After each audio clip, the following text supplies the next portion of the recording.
Linda, starting tomorrow, our parents are moving in with us. I bought the house with the yard, so no complaining if you're not a fan. You might end up sleeping outside, got it?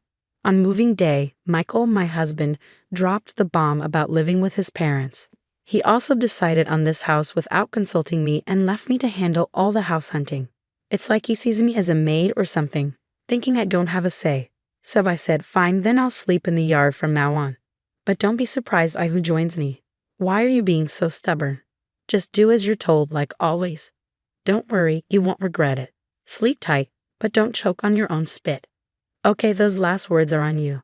You'll regret this, mark my words. And with that, I started getting ready, picturing Michael's worried face. The next day, he came to the yard and immediately frowned when he saw the tent I had set up. He stopped in his tracks, looking puzzled as he approached. Linda, why are you pitching a tent? You said you'd sleep in the yard, so I'm just using my camping tent. It's spacious out here, I replied calmly, stepping out of the tent with a smile. Michael frowned even more and muttered, you'll regret this. Sleep however you like, but don't say I didn't warn you. He didn't think I actually sleep outside. You're ridiculous, you know. Even if you like camping, setting up a tent in your own yard is just embarrassing. Michael mocked with a smirk, but I stood my ground, ready for my comeback against him. My husband still had that smirk on his face, but inside I was quietly amused. Just then, my in-laws arrived. They seemed taken aback by the sight of the tent, whether they understood what was going on or not. I felt a bit relieved, hoping their presence might calm my husband down a bit. When I greeted them, they looked puzzled and asked about the tent. Linda, why is there a tent in the yard? Are you planning a camping trip? They inquired, clearly curious. Before I could respond, my husband jumped in. Oh, Linda wanted to sleep outside. She's a big fan of camping, you know, he said, smoothly lying through his teeth. I couldn't believe how composed he was while deceiving them. But my in-laws accepted it without much fuss, knowing my love for camping. Just be careful not to catch a cold, they said with concern before heading into the house. Now, go make dinner, and don't say anything unnecessary to my parents, all right? My husband resumed his usual commanding tone after the in-laws left, but I shot back, sure thing. I'll cook for 5 then. Can a housewife even count? It's just the 4 of us. You, me, and my parents. Stop being dense and start cooking. You're getting on my nerves. Grumbling, my husband made his way to the new house. Suddenly, he froze in shock as a man emerged from the tent, unzipping it slowly. The yard fell silent. My husband's face registered a mix of confusion and astonishment.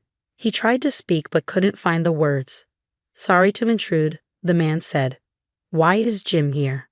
What's happening? This man was my husband's boss, Jim, someone my husband couldn't underestimate.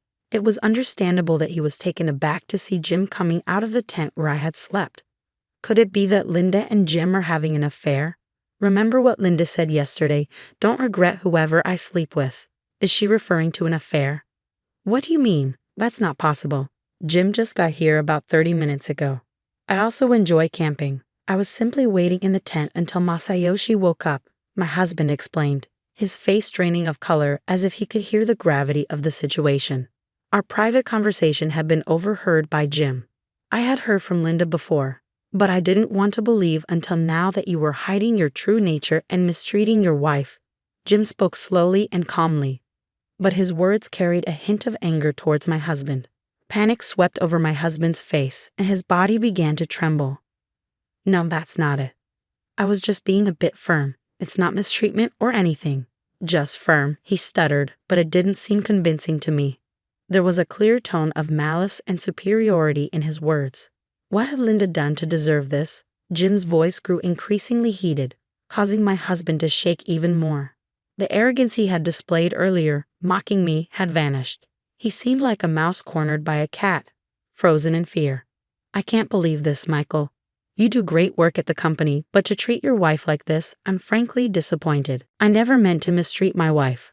I've just been stressed lately with work not going well, and I guess I took it out on her, my husband said, sweat dripping down his face as he searched for excuses, his mind racing. Despite what Jim said earlier, my husband was highly respected at work, not just for his job performance but also for his character. If you didn't know better, you wouldn't believe he could treat his wife poorly. But both Jim and I knew the truth. all the things my husband was hiding, and Jim's visit today was connected to those secrets. Then Jim quietly mentioned a woman's name to my husband, Lily Smith. You're familiar with her, right? Yes, she works at a client I handle. Is there an issue with her? She's my wife. Immediately, my husband's eyes widened with shock and confusion, rendered speechless. His expression shifted instantly to one of surprise and fear. Jim stared at my husband with a cold gaze. Gathering his courage, my husband began to speak hesitantly. Lily is Jim's wife. But that can't be, you have different last names. Lily uses her maiden name at work. It's easier for everyone as she's referred to by the name they know. Many women at her workplace do the same. I didn't know anything, and I've made a terrible mistake. In truth, my husband was having an affair with Lily Shimamoto, unaware that she was his boss's wife. Jim had come today to address the affair. I was truly stunned when I learned about your affair, especially that the other woman was my wife. This isn't something that can be shrugged off as a misunderstanding, and regardless of who the other person is, having an affair is unacceptable, Jim stated firmly. You heard it from Linda. Hey Linda, how long have you known? Since when? I've known for several months, since around the time Michael started to withdraw after learning about my infertility, I responded. The catalyst for my husband's mistreatment was my infertility discovery. While undergoing treatments, my husband was unsupportive and distanced himself, leaving me feeling alone. One day, when he claimed he was on a business trip, I accidentally witnessed him leaving for a romantic getaway. That's when I decided to investigate his affair, leading me to discover that his mistress was his boss's wife. Empowered by this revelation, a thirst for vengeance ignited within me. Then my husband floated the idea of purchasing a house in the countryside. His proposal became the catalyst for propelling forward my revenge scheme. I closely monitored his actions and meticulously crafted my plan for retribution, which led to the current circumstances. Michael, you claimed you wanted children, so I decided to redouble my efforts with the infertility treatments. But instead of standing by me, he began to ignore me completely. You left me for Lily, didn't you? You just admitted you never meant to mistreat me, but you were doing it on purpose, weren't you? You were pushing me to my breaking point, aiming for a divorce. Keeping me in the dark about living with your parents was all part of the torment, wasn't it? What do you have to say? Every word dripped with fury as my husband stumbled over his response. I could see that I had hit a nerve.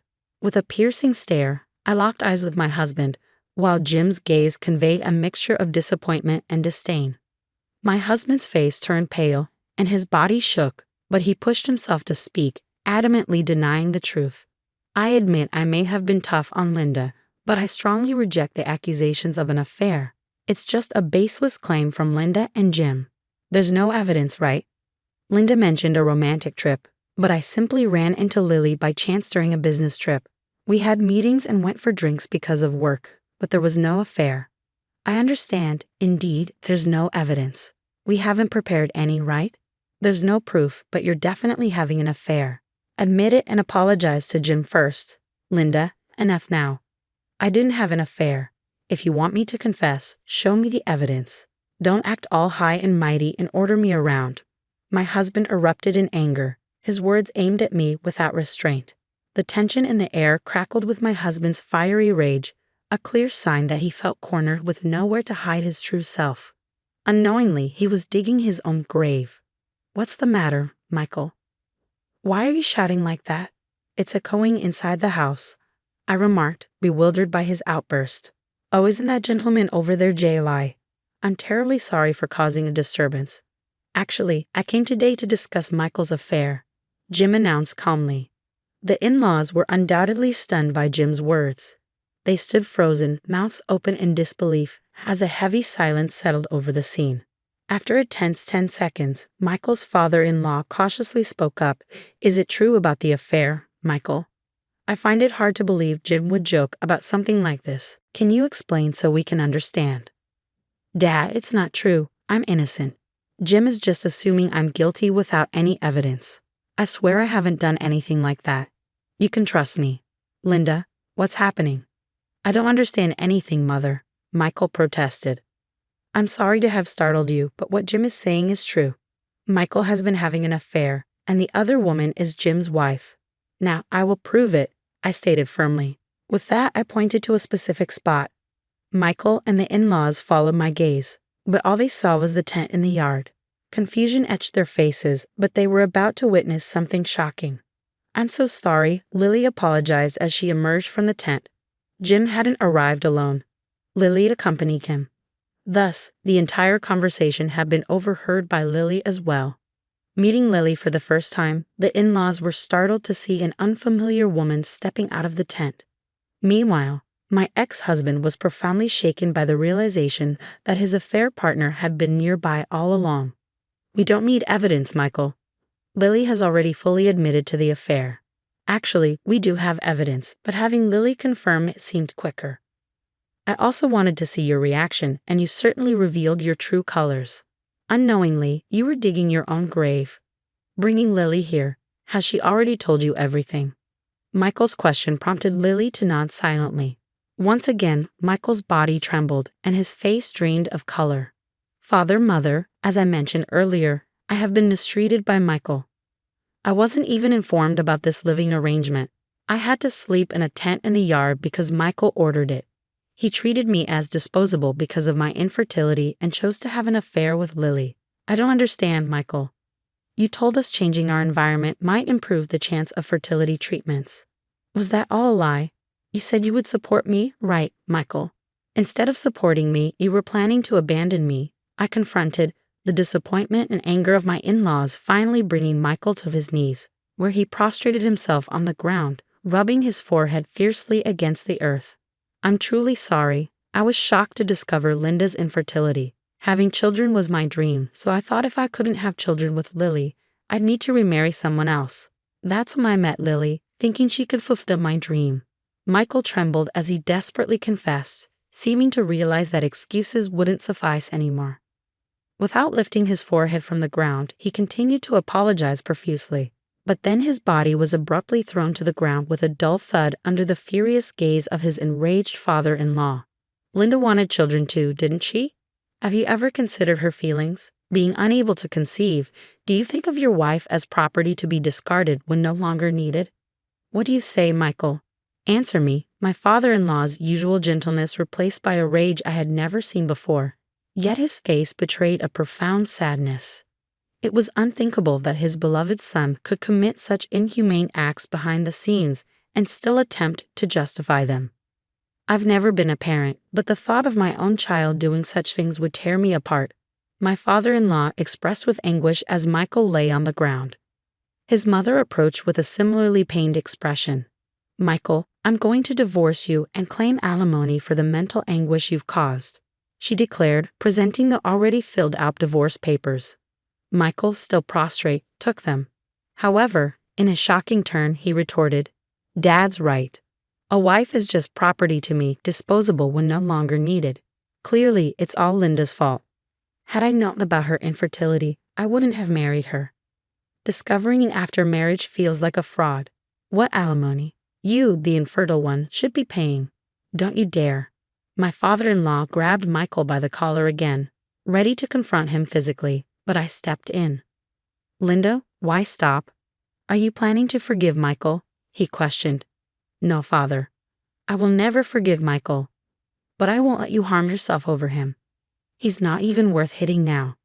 Please let me handle this," I calmly responded, leading my father-in-law to slowly release Michael's collar. After taking a deep breath, I pulled out a piece of paper and addressed Michael. "So everything is my fault because I'm infertile, and you're the victim, right?" Michael was left speechless as I handed him the paper, which contained results he had never anticipated. "Me, infertile? I can't produce children."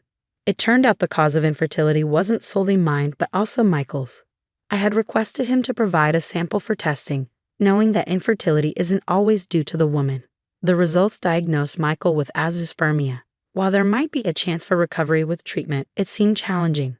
I had intended to inform Michael, but he was too preoccupied with his affair to engage in a proper conversation with me. Ironically, now was the first time we truly confronted each other after so long. "I don't believe this. Is this some kind of setup by Linda? Trying to frame me? It won't work," Michael protested. "It doesn't matter if you don't believe it. You'll eventually come to understand.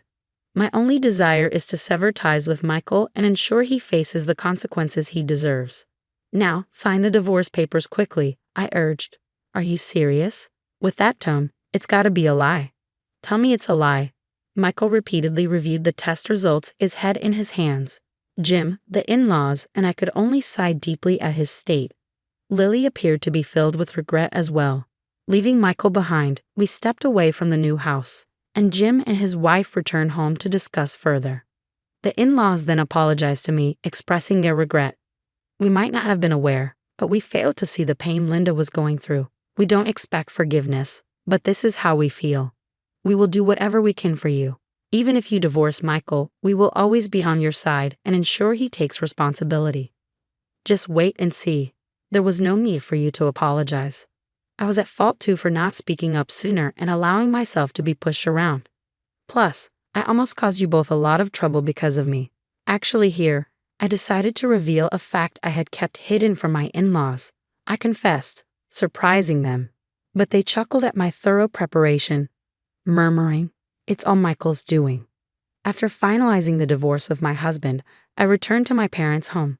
It didn't take long before I received frantic calls from my ex-husband. "Linda, what's happening? This is all you're doing, isn't it? Answer me." His voice left no room for negotiation. Even over the phone, I could sense his sheer desperation. Suppressing a laugh, I decided to reveal the truth. "Why so panicked? I don't know much except maybe that the new house you bought is defective." "Hey, stop joking around. I just realized it's uninhabitable because I've been too frantic to notice. What are you going to do about this?" "I'm not doing anything. You pushed the house hunting onto me, so I just followed your orders. You were the one who made the final decision to buy her, right? Is there a problem?" The decision to purchase the house with a yard was solely made by my husband, yet he dumped the entire search on me. At that point, I had already considered revenge, leading to my strategy of making him live in a defective house. You can check online for signs of a defective house, like uneven floors, ceiling checks, and door and window operations. I created a checklist and went to the viewings, choosing the property with the most issues. My ex-husband's reaction confirmed that my plan had indeed worked. The only miscalculation was his secret plan to live with my in-laws, which could have caused them great trouble. Thankfully, they now live peacefully elsewhere, away from him. "Linda, help me out. I can't afford to move with the alimony payments and I've lost my job. There's also the fertility treatment. I truly regret everything. I shouldn't have cheated. I should have valued you more." "So you only realized you were wrong after finding out you're infertile? Well, that's good for you. You should reflect on your regrets and start over. Good luck living alone." Wait. Weren't we married? Don't abandon me, please. Listen to me." His self-centered remarks nearly drove me to explode with anger. Done with him, I found any further interaction merely troublesome. Yet, I had to make my point clear. A wife is not property to be discarded when no longer needed, Michael. You said that, remember? Let me reiterate, you are no longer needed in my life. You're expendable. Live with your regrets forever. Goodbye. I could still hear his voice through the phone, but I hung up without a second thought and blocked the number. He probably learned the hard way that some actions are irreversible. As for me, I started a blog and created videos about camping, enjoying a side income while engaging in my hobby. Jim, now divorced, had more free time and occasionally joined me for camping trips or helped with my video projects. I'm truly grateful that Jim and my in-laws stood by me. When I expressed my gratitude, Jim said, "Ignoring such a wonderful woman like you, Michael, really baffled me. If you ever need help, feel free to reach out." Perhaps due to my vulnerable state, my heart skipped a beat, but it wasn't until years later that I realized this flutter was real. Yes, Jim and I ended up getting married, but that's a story for another time. I stared at my phone, dumbfounded by Kevin's invitation. It had been years since we last spoke, our lives diverging after college. While his carefree spirit beckoned adventure, my world revolved around spreadsheets and the monotonous rhythm of corporate life. "I don't know, Kev," I said hesitantly. "A camping trip seems—" "Exactly what you need," he interrupted. "When was the last time you stepped out of that office, Harper?" His words struck a chord. Between caring for my ailing father and the endless grind at work, I couldn't remember the last time I'd done something for myself. "You've got a point," I conceded. "But I can't just drop everything." "Yes, you can," he insisted. "One weekend, Harper. That's all I'm asking. We'll hike, tell stories by the fire, and you can rediscover that spark you've been missing. My practical side battled with the yearning for adventure.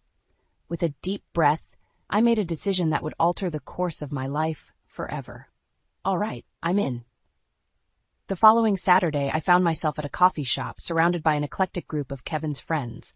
As I sipped my latte, trying to appear nonchalant, Kevin approached with a tall, rugged-looking man in tow. "Harper, this is Miles," Kevin announced, "our resident outdoorsman and guide for the weekend." Miles extended a calloused hand, his eyes twinkling with mischief. "Pleasure to meet you. Kevin tells me you're an accountant?" I nodded, suddenly self-conscious about my corporate attire amidst their casual hiking gear. "Well, we'll have to toughen you up," Miles said with a wink.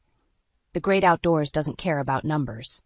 His teasing put me at ease, and I found myself laughing alongside the others. As we set off for the trailhead, I couldn't shake the feeling that this trip would be more than just a weekend escape. The hike proved more challenging than I anticipated, but Miles stayed by my side, offering encouragement and tips. With each step, the weight of my responsibilities seemed to lighten. "First time hiking, Harper?" he asked, noticing my labored breaths. "Is it that obvious?" I replied, trying to mask my struggle. Miles chuckled. "Don't worry, we all started somewhere. Just take it at your own pace."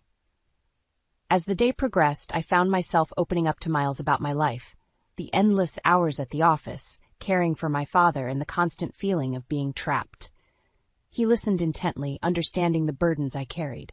That night, huddled around the campfire, I felt a sense of belonging I hadn't experienced in years. Miles's stories of his adventures captivated me, painting vivid pictures of landscapes I'd only dreamed of seeing. "Why don't you ever travel, Harper?" he asked, his gaze piercing through the flickering flames. I shrugged, unsure of how to articulate the weight of my responsibilities. Too much to leave behind, I guess. Miles nodded, understanding without judgment. In that moment, I caught a glimpse of a different life, one filled with freedom and possibility. The next morning, I awoke in the tent, my body aching but my spirit renewed. As I emerged, Miles was already brewing coffee over the campfire. "Morning, Harper," he greeted with a warm smile. "Ready for another adventure?" I took a deep breath, savoring the crisp mountain air. As ready as I'll ever be. And for the first time in years, I truly meant it. The morning after our camping trip, I found myself back at the coffee shop, surrounded by Kevin's friends. The air buzzed with excitement as everyone recounted their favorite moments from the weekend. "Did you see the look on Harper's face when she reached the summit?" Kevin teased, nudging me playfully. "I thought she was going to keel over." I rolled my eyes, but couldn't help grinning. "Hey, cut me some slack. It was my first real hike." "You did great, Harper," Miles chimed in, his voice sending a flutter through my chest. "Not everyone takes to the outdoors like a natural." Our eyes met, and for a moment it felt like we were the only two people in the room. Kevin cleared his throat, snapping us back to reality. "So who's up for another adventure next month?" he asked, rubbing his hands together mischievously. The group erupted in a chorus of cheers and laughter, but I stayed silent, suddenly aware of the weight of my responsibilities waiting for me at home. Miles must have noticed my hesitation. "You know, Harper, you don't have to decide right away," he said gently. "Just think about it." I nodded, grateful for his understanding. As the group dispersed, Miles lingered behind. "I meant what I said out there," he murmured. "You were incredible this weekend. Don't let anyone tell you otherwise." Before I could respond, he pulled me into a warm embrace, his rugged scent enveloping me. My heart raced as we parted, his touch igniting a spark I thought had long extinguished. "See you around, Harper," he said with a wink, disappearing into the bustling city streets. Over the next few months, our camping trips became a regular escape from the monotony of daily life. With each adventure, Miles and I grew closer, our bond strengthened by the shared challenges and triumphs of the great outdoors. One evening, as we sat around the crackling campfire, Miles turned to me with a contemplative expression. "Have you ever thought about doing something different with your life?" he asked, his eyes reflecting the dancing flames. I shrugged, unsure of how to respond. "Like what?" "I don't know," he mused. "Traveling, maybe? Seeing the world beyond those spreadsheets and cubicles?" His words struck a chord within me, awakening a yearning I'd long suppressed. Before I could overthink it, the words tumbled out. "I'd love that, Miles, but with my dad's health and my job." I trailed off, the weight of my responsibilities crashing down once again. Miles reached out, taking my hand in his calloused grip. "Harper, you can't live your life for other people. You deserve to be happy too." His words resonated deeply, and in that moment, I knew something had to change. I couldn't continue sacrificing my dreams for the sake of others' expectations. "You're right," I said, my voice trembling with a newfound determination. "I can't keep living like this." Miles smiled, his eyes shining with pride. "That's my girl." From that night on, a shift occurred within me. I started making plans, exploring options, and dreaming of a life beyond the confines of my routine. And through it all, Miles remained by my side, unwavering in his support and belief in me. Little did I know the path I was embarking on would lead me down a twisted trail of deception and heartbreak, testing the very limits of my resilience and resolve. The crisp mountain air filled my lungs as our group embarked on another hiking adventure. Miles led the way, his confident strides guiding us deeper into the wilderness. "All right, everyone, we'll take the scenic route today," he announced, adjusting his backpack. "It's a bit more challenging, but the views are worth it." I exchanged a nervous glance with Kevin, who just shrugged and grinned. "You heard the man, let's do this." As we trekked along the winding trail, I couldn't help but steal glances at Miles. The way he navigated the terrain with such ease and grace was captivating. "Need a hand?" he asked, slowing his pace to fall in step beside me. I shook my head, determined to prove myself. "I've got this." Miles chuckled, his eyes twinkling with amusement. "Stubborn as always. I like that about you, Harper." His words sent a flutter through my chest, and I had to force myself to keep my focus on the trail ahead. After a grueling ascent, we finally reached a breathtaking overlook. Miles gestured for me to join him at the edge, and I gasped at the panoramic view that stretched out before us. "Incredible, isn't it?" he murmured, his voice low and intimate. I nodded, words failing me in the face of such natural beauty. In that moment, it felt like Miles and I were the only two people in the world. As the others settled down for a well-deserved break, Miles turned to me with a mischievous grin. "Up for a little detour?" he asked, his eyes sparkling with adventure. Before I could respond, he grabbed my hand and led me down a narrow path, veering off the main trail. My heart raced with a mixture of excitement and apprehension, but I trusted Miles implicitly. After a short hike, we emerged into a secluded clearing, a pristine waterfall cascading into a crystal-clear pool. "Miles, this is—" I trailed off, unable to find the words to describe the breathtaking scene before us. He simply smiled, that familiar twinkle in his eye. "I thought you might like it." Without hesitation, Miles began stripping off his hiking gear, and I averted my gaze, suddenly flustered. "What are you doing?" I asked, my cheeks flushing. "Going for a swim," he replied nonchalantly. "Care to join me?" Before I could protest, he dove gracefully into the pool, resurfacing with a playful splash. I couldn't help but laugh at his carefree spirit. "Come on, Harper," he called out. "Live a little." Biting my lip, I weighed my options. Part of me wanted to cling to the safety of my comfort zone, but a larger part yearned for the freedom and spontaneity that Miles embodied. With a deep breath, I stripped down to my undergarments and slipped into the cool, refreshing water. Miles beamed, pulling me into an embrace that sent shivers down my spine. "That's my girl," he murmured, his lips dangerously close to mine. In that moment, surrounded by nature's untamed beauty, I felt more alive than I had in years. Miles had awoken a part of me I thought had long been extinguished, a thirst for adventure, for living life to the fullest. As we floated together in the tranquil pool, our bodies intertwined, I knew that my life would never be the same again. Miles had shown me a world beyond the confines of my routine, and I was determined to embrace it, no matter the cost. Little did I know, the path I had chosen would lead me down a twisted trail of deception and heartbreak, testing the very limits of my resilience and resolve. As the sun dipped below the horizon, our group gathered around the crackling campfire, the dancing flames casting flickering shadows across our faces. The air was thick with the scent of wood smoke and camaraderie. "All right, who's got a good story to share?" Kevin asked, rubbing his hands together in anticipation. A chorus of laughter and protests erupted, but Miles remained silent, his gaze fixed on the flames. I studied his profile, mesmerized by the way the firelight played across his rugged features. "What about you, Harper?" he said suddenly, turning to me with a warm smile. "I'm sure you've got some tales from the corporate world." I shrugged self-consciously. "I don't know, Miles. My life isn't exactly the stuff of adventure novels."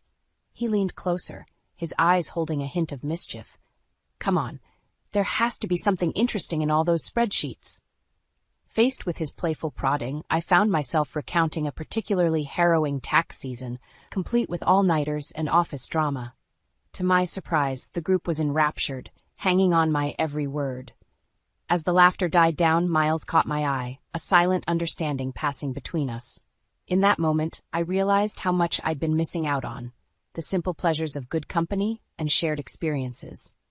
"Your turn, Miles," I challenged, emboldened by the warmth of the fire and the camaraderie surrounding us. He grinned, that familiar twinkle in his eye.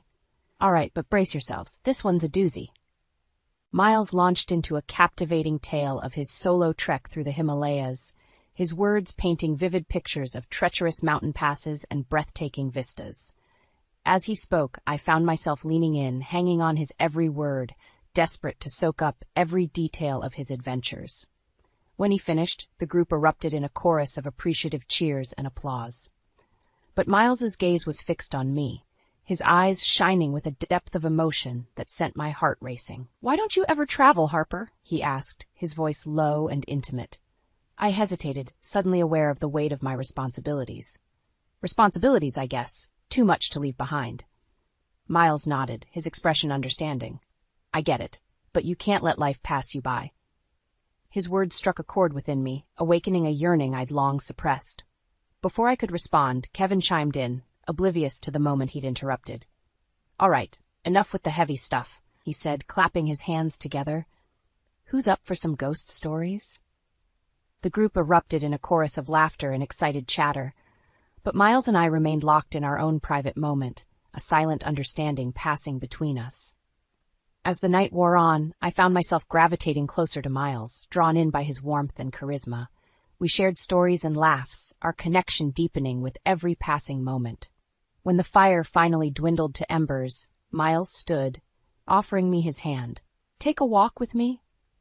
Without hesitation, I accepted, allowing him to lead me away from the camp and into the embrace of the starry night. We strolled in comfortable silence, our shoulders brushing with every step. Finally, Miles stopped, turning to face me.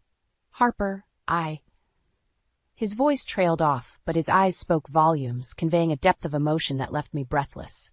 Before I could respond, he pulled me into a searing kiss, his lips claiming mine with a fierce intensity. In that moment, all my doubts and fears melted away, replaced by a burning desire that consumed me from the inside out. When we finally broke apart, gasping for air, Miles rested his forehead against mine. "You're incredible, Harper," he murmured, his words sending shivers down my spine. "Don't ever let anyone tell you otherwise." As we made our way back to camp, our fingers intertwined, I knew that my life had been forever changed. Miles had awakened a fire within me, a thirst for adventure and passion that I could no longer ignore. Little did I know, the path I had chosen would lead me down a twisted trail of deception and heartbreak, testing the very limits of my resilience and resolve. I awoke to the gentle rustle of the tent fabric, the crisp morning air seeping in. As I blinked away the remnants of sleep, the memories of the previous night came flooding back. Miles's kiss, the intensity of his embrace, the way he had ignited a fire within me.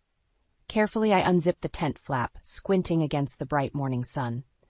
Miles was already up, tending to the campfire, his movements fluid and confident. He glanced up as I emerged, a warm smile spreading across his rugged features. "Morning, sleepyhead," he greeted, his voice rich and inviting. "Coffee's almost ready." I nodded, still feeling a bit dazed from the events of the night before. As I approached the fire, Miles handed me a steaming mug, his fingers brushing against mine in a simple yet electrifying touch. "Thanks," I murmured, taking a tentative sip and savoring the rich, earthy flavor. Miles studied me for a moment, his eyes sparkling with amusement. "You look like you could use some more rest. Rough night?" A flush crept up my cheeks as I recalled the passionate embrace we had shared under the stars. "You could say that." He chuckled, that familiar twinkle in his eye sending butterflies fluttering through my stomach. "Well, I hope you're ready for another adventure today. I've got something special planned." I raised an eyebrow, intrigued. "Oh, and what might that be?" Miles simply grinned, that mischievous glint in his eye. "It's a surprise, but trust me, you're going to love it." As we set off on the day's hike, I couldn't help but steal glances at Miles, my mind replaying the events of the previous night. The way he had held me, kissed me, it was as if he had awoken a part of me that had been dormant for far too long. Miles seemed to sense my distraction, reaching out to give my hand a gentle squeeze. "You okay over there?" I nodded, offering him a reassuring smile. "Yeah, just taking it all in." He grinned, that infectious enthusiasm lighting up his face. "Well, get ready, because we're almost there." As we rounded a bend in the trail, a breathtaking sight came into view. A secluded waterfall cascading into a crystal-clear pool, surrounded by lush foliage and towering peaks. "Miles, this is—" I trailed off, at a loss for words. He simply smiled, that familiar twinkle in his eye. "I knew you'd like it." Without hesitation, he began stripping off his hiking gear, and I couldn't help but admire the toned lines of his body. When he caught me staring, he winked playfully. "Care to join me for a dip?" I bit my lip, suddenly self-conscious. But the allure of the cool, inviting water, and the prospect of being close to Miles again, was too strong to resist. Slowly, I peeled off my own layers, trying to ignore the way Miles's gaze raked over my exposed skin. When we were both down to our undergarments, he extended his hand, his eyes burning with an intensity that set my heart racing. "Trust me," he murmured, his voice low and seductive. I placed my hand in his, allowing him to lead me into the refreshing embrace of the pool. As the water enveloped us, Miles pulled me close, his muscular arms wrapping around me in a possessive embrace. "You're incredible, Harper," he whispered, his lips brushing against my ear. "Don't ever let anyone tell you otherwise." In that moment, surrounded by nature's untamed beauty and cradled in Miles's strong embrace, I felt more alive than I ever had before. He had awakened a fire within me, a thirst for adventure and passion that I could no longer ignore. As our bodies intertwined beneath the cascading waterfall, I surrendered myself to the moment, allowing the rush of desire to consume me. Miles claimed my lips in a searing kiss, his touch igniting a blaze of emotions that threatened to consume us both. Little did I know that the path I had chosen would lead me down a twisted trail of deception and heartbreak, testing the very limits of my resilience and resolve. But in that moment, none of that mattered. Only the intensity of our connection, the promise of a future filled with passion and adventure. The waterfall's gentle roar filled my ears as I clung to Miles, our bodies intertwined beneath the cascading waters. His strong arms encircled me, our kiss deepening with a fierce intensity that left me breathless. When we finally broke apart, gasping for air, Miles rested his forehead against mine, his eyes shining with a depth of emotion that sent shivers down my spine. "Harper," he murmured, his voice thick with desire. "I've never felt this way about anyone before." I traced the sharp line of his jaw, marveling at the way the water droplets clung to his tanned skin. "Neither have I." He captured my hand in his, pressing a tender kiss to my palm. "Stay with me, Harper. Let's make this adventure last forever." My heart raced at the implications of his words, the promise of a future filled with passion and freedom. Before I could respond, he silenced me with another searing kiss, his touch igniting a fire within me that threatened to consume us both. From that moment on, our bond only deepened, forged in the crucible of our shared experiences and the intensity of our connection. Miles showed me a world beyond the confines of my routine, a life filled with adventure and possibility. A year later, as we stood hand in hand beneath the same waterfall where our love had blossomed, Miles dropped to one knee, his eyes shining with determination. "Harper," he began, his voice steady despite the tremor of emotion, "you've shown me what it means to truly live, to embrace every moment and cherish the beauty in this world. You've awakened a fire within me that I never knew existed." He reached into his pocket, producing a simple yet elegant ring. "Will you do me the honor of becoming my wife? Of embarking on the greatest adventure of all, a life together?" Tears of joy streamed down my cheeks as I nodded, rendered speechless by the depth of his love and devotion. Miles slipped the ring onto my finger, sealing our promise with a kiss that set my soul ablaze. Our wedding was a simple yet beautiful affair, a celebration of our love and the unbreakable bond we had forged. As we exchanged vows beneath the open sky, surrounded by the majestic peaks that had witnessed the blossoming of our romance, I knew that I had found my forever. The years that followed were filled with adventure and passion, our love only growing stronger with each challenge we faced together. We traveled the world, explored hidden corners of the globe, and cherished every moment of our shared journey. But eventually the responsibilities of life caught up with us. When my father's health began to decline, Miles didn't hesitate to support my decision to move him into our home and become his caretaker. "Your family is my family, Harper," he assured me, his eyes shining with unwavering devotion. "We'll get through this together." Little did I know that those words would be put to the ultimate test, as the path we had chosen led us down a twisted trail of deception and heartbreak, testing the very limits of our resilience and resolve. 4 years after our fairy tale wedding, the harsh realities of life began to catch up with us. My father's health had taken a turn for the worse, and the decision to move him into our home weighed heavily on both of us. "Are you sure about this, Harper?" Miles asked, his brow furrowed with concern. "It's a huge responsibility." I nodded, my resolve unwavering. "He's my dad, Miles. I have to do this." Miles pulled me into a warm embrace, his strong arms offering reassurance. "You know, I'll be here every step of the way, right? We're in this together." His words brought me comfort, but deep down, I knew the strain this would put on our relationship. Caring for my ailing father would consume much of my time and energy, leaving little room for the adventurous lifestyle we had once enjoyed. True to his word, Miles stepped up to the challenge, helping with my father's care and offering unwavering support. But as the months wore on, the financial burden began to take its toll. "I've been crunching the numbers," I said one evening, my voice laced with worry. "Between Dad's medical expenses and the loss of my income, we're stretching thin." Miles reached across the table, taking my hand in his calloused grip. "We'll figure it out, Harper. Money isn't everything." But the strain was evident in his eyes, a flicker of doubt that he tried to conceal. I knew he was putting on a brave face for my sake, but the cracks were beginning to show. As my father's condition deteriorated, I made the difficult decision to quit my job, devoting myself entirely to his care. Miles supported my choice, but the financial strain only intensified. "I've been picking up extra work," he admitted one night, his voice tinged with exhaustion, "doing some freelance gigs to make ends meet."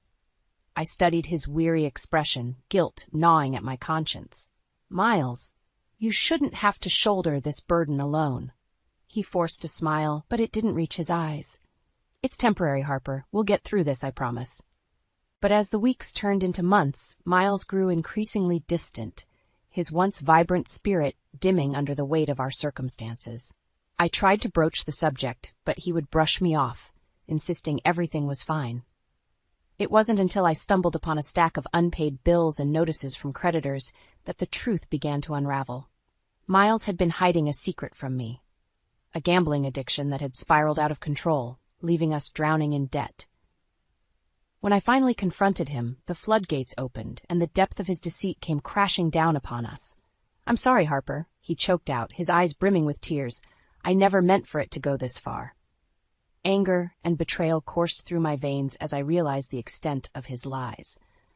The man I had trusted, the partner I had vowed to spend my life with, had been living a double life, jeopardizing everything we had built together. "How could you, Miles?"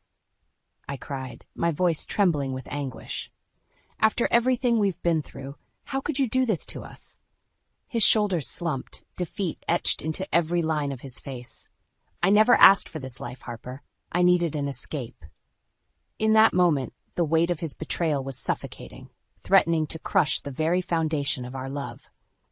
As I looked into his eyes, I saw a stranger, a man consumed by his own demons, willing to sacrifice everything for the thrill of the gamble. Little did I know that this was just the beginning of a twisted trail of deception and heartbreak, a path that would test the very limits of my resilience and resolve. forcing me to confront the harsh reality of the man I had once called my soulmate. The weight of Miles's betrayal hung heavy in the air, suffocating me with each breath. As I stared into his tear-filled eyes, I saw a stranger, a man consumed by his own demons, willing to sacrifice everything we had built together for the thrill of the gamble. "How long?" I asked, my voice trembling with barely contained rage. "How long have you been lying to me?" Miles couldn't meet my gaze, his shoulders slumped in defeat. "Too long," he whispered, shame etching lines into his once vibrant face. In that moment, the full extent of his deceit hit me like a physical blow. The man I had trusted, the partner I had vowed to spend my life with, had been living a double life, jeopardizing everything for his addiction. As the shock began to wear off, anger took its place, a white-hot fury that coursed through my veins. "Get out," I spat, my hands balling into fists at my sides. Miles's head snapped up, his eyes wide with disbelief. "Harper, please, let me explain." "Explain what?" I shouted, the dam of emotions finally bursting. "How you've been gambling away our future. How you've been lying to me, day after day, while I poured my heart and soul into this family?" He opened his mouth to speak, but I cut him off, the words tumbling out in a torrent of hurt and betrayal. "No, Miles. I don't want to hear it. Not anymore." I took a deep, shuddering breath, steeling my resolve. "I want you out of this house. Tonight."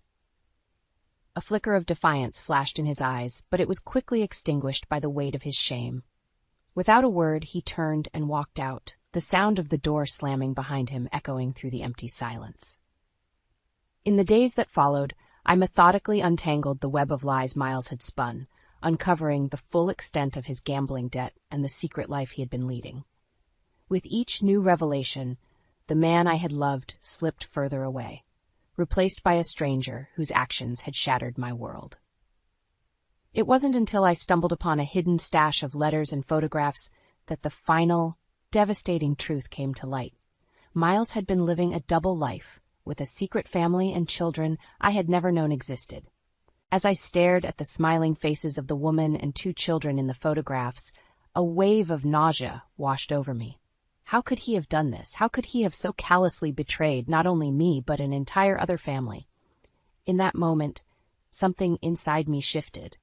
The anger and hurt gave way to a burning determination for justice, for retribution against the man who had so thoroughly deceived us all. With a steely resolve, I began to piece together a plan, meticulously gathering evidence and reaching out to Miles's other victims, his first wife and children, who had been left in the dark about his double life. When I finally confronted him, Miles broke down, his carefully constructed facade crumbling under the weight of his lies. "Please, Harper," he begged, tears streaming down his face. "I never meant to hurt anyone. I was weak, and I lost control." But his pleas fell on deaf ears. The man I had once loved was gone, replaced by a shell of a human being consumed by his own selfish desires. In the end, my revenge was swift and merciless. I exposed Miles's gambling addiction and secret family to our friends and loved ones, watching as his reputation crumbled to dust. His first wife filed for divorce, and he found himself cut off from the very support system he had taken for granted. As for me, I channeled my pain into a newfound purpose, helping other families torn apart by addiction and deception. Through my work, I found redemption and a sense of closure, finally able to leave the twisted trail of heartbreak and betrayal behind me. Miles's fate was sealed, a cautionary tale of what happens when one allows their demons to consume them. And though the scars of his betrayal would never fully heal, I took solace in the knowledge that I had emerged from the darkness stronger, wiser, and more resilient than ever before. I stood frozen, the world crumbling around me as I watched Derek's lips locked with Amanda's in a passionate embrace. My heart shattered into a million pieces, the betrayal cutting deeper than any knife ever could. "Derek, how could you? After all we've been through?" I choked out, my voice trembling with a mix of anger and utter devastation. Amanda pulled away from Derek, her red lips curled into a smug grin. "Oh, he's mine now, Lily. You're just outdated." Her words stung like venom, each syllable twisting the knife deeper into my soul. I had dedicated my life to this man, sacrificing my dreams and ambitions to support his career and raise our family. And this was how he repaid me, by throwing it all away for a young, vapid thing like Amanda. I should have seen the signs earlier. The late nights at the office, the unexplained expenses, the distant looks he'd give me when he thought I wasn't paying attention. But I had been too blinded by love and loyalty to notice the cracks forming in our once perfect marriage. "Get out," Derek spat, his eyes cold and unrecognizable. "You're making a scene." I wanted to scream, to cry, to hurl every insult and accusation I could muster at them both. But I found myself paralyzed, my throat constricted by the weight of my shattered hopes and dreams. With what little dignity I had left, I turned and walked away, each step feeling heavier than the last. As I made my way out of the office, I couldn't help but wonder where it had all gone wrong. Just that morning, I had awoken before dawn, as I did every day to prepare Derek's favorite breakfast and ensure his suit was pressed to perfection. It was a routine I had followed for decades, a labor of love that had once brought me joy. But now, as I looked back on the sacrifices I had made, the countless times I had put his needs before my own, I felt a bitter taste of regret lingering on my tongue. How could he do this to me? To us? As I stepped out into the cool morning air, the weight of his betrayal finally hit me full force. Tears streamed down my face, hot and unrelenting, as I made my way to the car. I had always prided myself on being a strong, resilient woman, but in that moment I felt utterly broken. The man I had loved and trusted with every fiber of my being had shattered my heart into a million pieces, and I didn't know if I would ever be able to put it back together again. The office became a battleground, with Amanda asserting her dominance like a lioness staking claim over her territory. Every interaction felt like a thinly veiled attack, her words laced with venom and hidden jabs. "Lily, darling, have you considered retiring?" she would say, her saccharine tone dripping with condescension. "You've worked so hard for so long. Don't you think it's time to let the younger generation take over?" I would force a tight-lipped smile, swallowing the bitter retorts that threatened to spill from my lips. But with each passing day, it became increasingly difficult to maintain my composure. Derek, once my unwavering ally, seemed to be under Amanda's spell. He would nod along with her suggestions, his eyes glazed over as if in a trance. It was as if the man I had loved and built a life with had been replaced by a stranger. "Did you see the new marketing campaign Amanda put together?" He would gush, completely oblivious to the way his words cut me like a knife. "She's a real visionary." I wanted to scream, to shake him, and remind him of the countless nights we had stayed up late, dreaming of building this business together. But the words stuck in my throat, replaced by a bitter taste of betrayal. Nights became a blur of loneliness and heartache. While Derek was out working late with Amanda, I would sit alone in our once happy home, surrounded by the ghosts of memories past. Flashes of our struggling years would haunt me, the countless sacrifices we had made, the dreams we had deferred, all in the hopes of building a better life for ourselves and our family. And now it felt like all of that had been for nothing. "You're being paranoid, Lily," Emma would say, her voice laced with concern. "Derek loves you. He would never do anything to hurt you." But the evidence was mounting, and no amount of reassurance could ease the gnawing doubt that had taken root in my heart. Unexplained expenses, late nights at the office, the way Derek's eyes would linger a little too long on Amanda's form, it all painted a picture that I could no longer ignore. And then the final blow came. It was a lavish office party, one that Derek and Amanda had planned without so much as a word to me. As I stood in the corner, nursing a lukewarm glass of wine, I watched as they moved through the crowd like a perfectly choreographed dance. Amanda's laugh rang out like a bell, her head thrown back in exaggerated mirth, and Derek, my Derek, looked at her with a hunger that I had never seen before. It was in that moment that the last shreds of my denial crumbled away, leaving me raw and exposed to the harsh reality of their betrayal. As the night wore on, I found myself retreating further and further into the shadows, until I could no longer bear the sight of their happiness at my expense. With tears streaming down my face, I slipped out of the party and into the cool night air, my heart shattered into a million pieces. Derek and Amanda's relationship became more brazen, as if they were flaunting their indiscretion for all to see. The once subtle glances and lingering touches gave way to outright public displays of affection, that left me reeling. "You two make me sick," I spat one day, unable to hold back the bile rising in my throat. Amanda merely laughed, her perfectly manicured hand resting possessively on Derek's arm. "Oh, Lily, don't be bitter just because you're past your prime." Derek said nothing, his eyes downcast like a scolded child. It was as if he had become Amanda's puppet, dancing to her tune without a shred of remorse. The office became a battleground, with Amanda taking every opportunity to assert her dominance over me. She would casually undermine my decisions, questioning my judgment in front of clients and colleagues alike. "Lily, darling, are you sure that's the best approach?" she would say, her voice dripping with false concern. "Maybe we should let the younger, more innovative minds take the lead on this one." And Derek, the coward, would nod along, his silence cutting deeper than any words ever could. It was during one particularly heated exchange that the final blow came. Amanda had once again overstepped her boundaries, belittling me in front of the entire staff. "Face it, Lily, you're a relic of the past," she sneered. "It's time for you to step aside and let the new generation take over, starting with Derek." That was the final straw. Years of pent-up frustration and anger bubbled to the surface, and before I knew it, I was unleashing a torrent of words that I could never take back. "You think you're so special, Amanda?" I snarled, my voice trembling with rage. "You're nothing but a cheap, home-wrecking tramp who's using her looks to get ahead."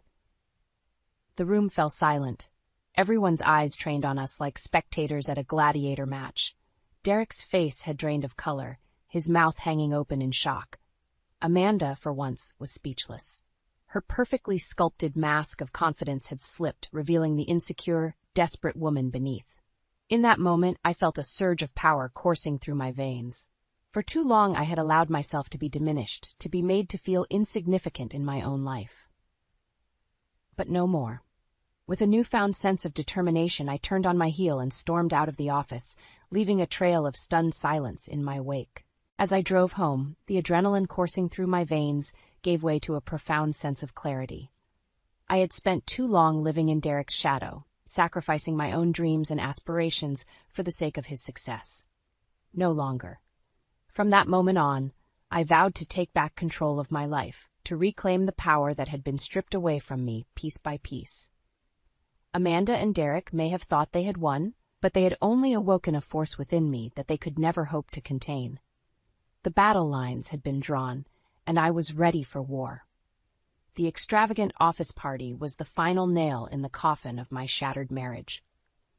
As I stepped into the lavishly decorated ballroom, the weight of Derek and Amanda's betrayal hit me like a ton of bricks. They were the center of attention, basking in the adoration of their colleagues and clients, like royalty holding court.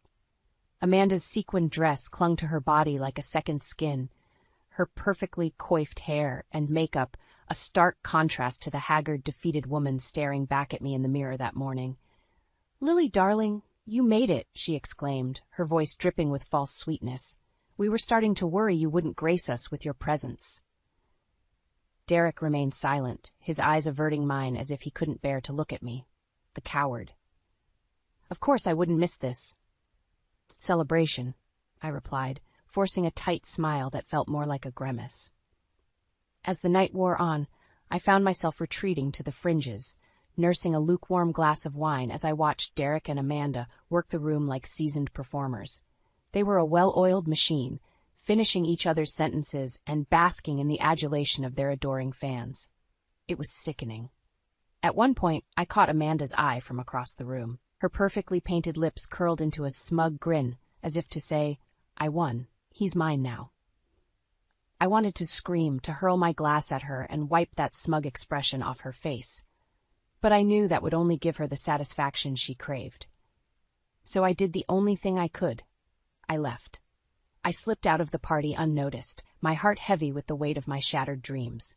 As I made my way to my car, the tears I had been holding back finally spilled forth, hot and unrelenting. It was over. Derek had made his choice, and it wasn't me. The drive to Emma's was a blur, the streetlights blending together in a haze of grief and betrayal. By the time I arrived, I was a shell of a woman, hollowed out and broken. Emma took one look at me and immediately ushered me inside, her arms enveloping me in a warm embrace as I sobbed uncontrollably. "It's over, Em. I choked out between gasps. Derek, he chose her. Emma's face hardened, her eyes burning with a protective fury I had never seen before. That bastard, she growled, her grip on me tightening. I'll kill him. I shook my head, too drained to even entertain the thought of vengeance. It's not worth it, I whispered, my voice hoarse from crying. I need to get away from all of this. And so, with Emma's unwavering support, I packed what little belongings I had and moved into her spare room.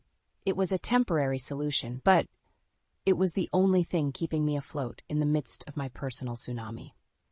In the days that followed, I became a ghost, a mere shadow of the woman I once was. I stopped returning Derek's calls, stopped going into the office, stopped caring about anything beyond the basic necessities of survival.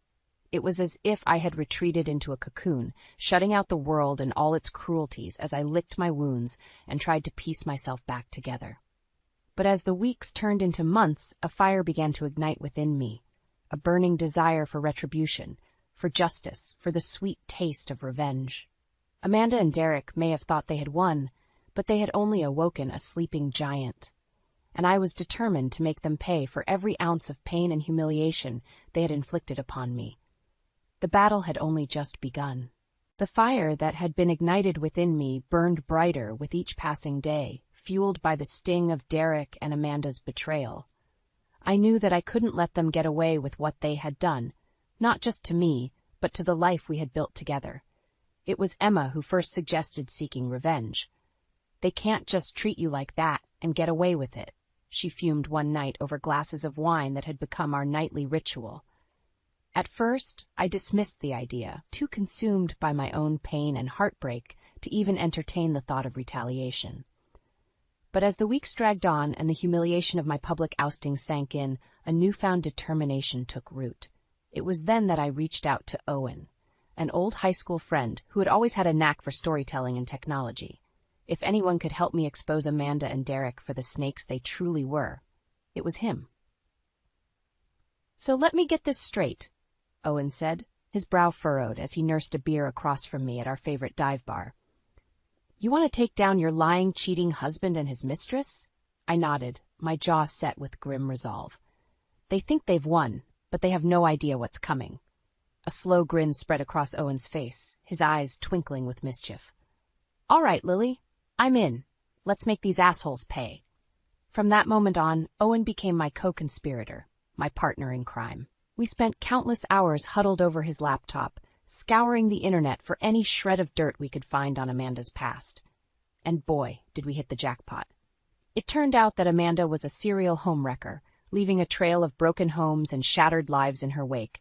She had a pattern, seducing wealthy, successful men, leeching off of them until they had nothing left, and then moving on to her next victim. This is gold, Lily, Owen crowed, his fingers flying across the keyboard as he compiled our findings. We're going to bury that bitch with her own past. With each new revelation, my thirst for vengeance grew stronger. I wanted the world to see Amanda for the manipulative, conniving snake that she truly was. And Derek? He was going to get a front-row seat to the destruction of his precious mistress. We started small, leaking snippets of information to local gossip blogs and forums, watching with glee as the whispers and rumors began to swirl. It was like throwing a match onto a pile of kindling, the flames of scandal licking at Amanda's carefully cultivated image. But it wasn't enough. I wanted more. I wanted to see them burn. So we took it a step further, creating an anonymous website dedicated to exposing Amanda's sordid past. We posted screenshots of her past conquests' social media accounts, detailing the heartbreak and financial ruin she had left in her wake. And then we waited. At first, the reactions were muted, a few raised eyebrows, a few hushed whispers, but then, like a wildfire, the scandal took on a life of its own. Suddenly, Amanda's name was on everyone's lips, her once pristine reputation tarnished beyond repair. I could see the cracks beginning to form in her perfect facade, the strain of the mounting pressure wearing her down. And Derek? Well, he was finally starting to see the true nature of the woman he had risked everything for. As the fallout intensified, I couldn't help but feel a twisted sense of satisfaction. This was just the beginning, a mere taste of the retribution that was to come. Amanda and Derek had made the mistake of underestimating me, of thinking that I would simply roll over and accept their betrayal. But they were about to learn a valuable lesson. Hell hath no fury like a woman scorned. And I was just getting started. The fallout from our anonymous leaks was swift and merciless. Amanda's carefully curated image began to unravel at the seams, the skeletons in her closet finally coming to light. At first, she tried to brush it off, putting on a brave face and denying the allegations. But as more and more damning evidence surfaced, her defiant facade crumbled like a house of cards. It was during this time that I started receiving frantic calls from Derek, his once confident tone replaced by a desperate pleading. "Lily, you have to help me," he begged, his voice strained. "This whole thing is spiraling out of control. Amanda's passed. I had no idea." I couldn't help but revel in his misery, savoring the sweet taste of his comeuppance. "What's the matter, Derek?" I taunted. "Not so enamored with your precious Amanda anymore?" He fell silent, and I could almost hear the shame radiating through the phone. It was a delicious feeling, watching the man who had so callously discarded me squirm under the weight of his own mistakes. But as satisfying as it wasn't enough. I wanted more. I wanted to see Amanda brought to her knees to watch as her world crumbled around her. It was Owen who suggested taking things a step further, arranging a face-to-face confrontation that would force Amanda to confront the consequences of her actions. "Meet me at the old parking garage downtown," he texted me one night, the cryptic message sending a thrill of anticipation coursing through my veins. When I arrived, the dimly lit garage was deserted, save for a lone figure leaning against a sleek sports car.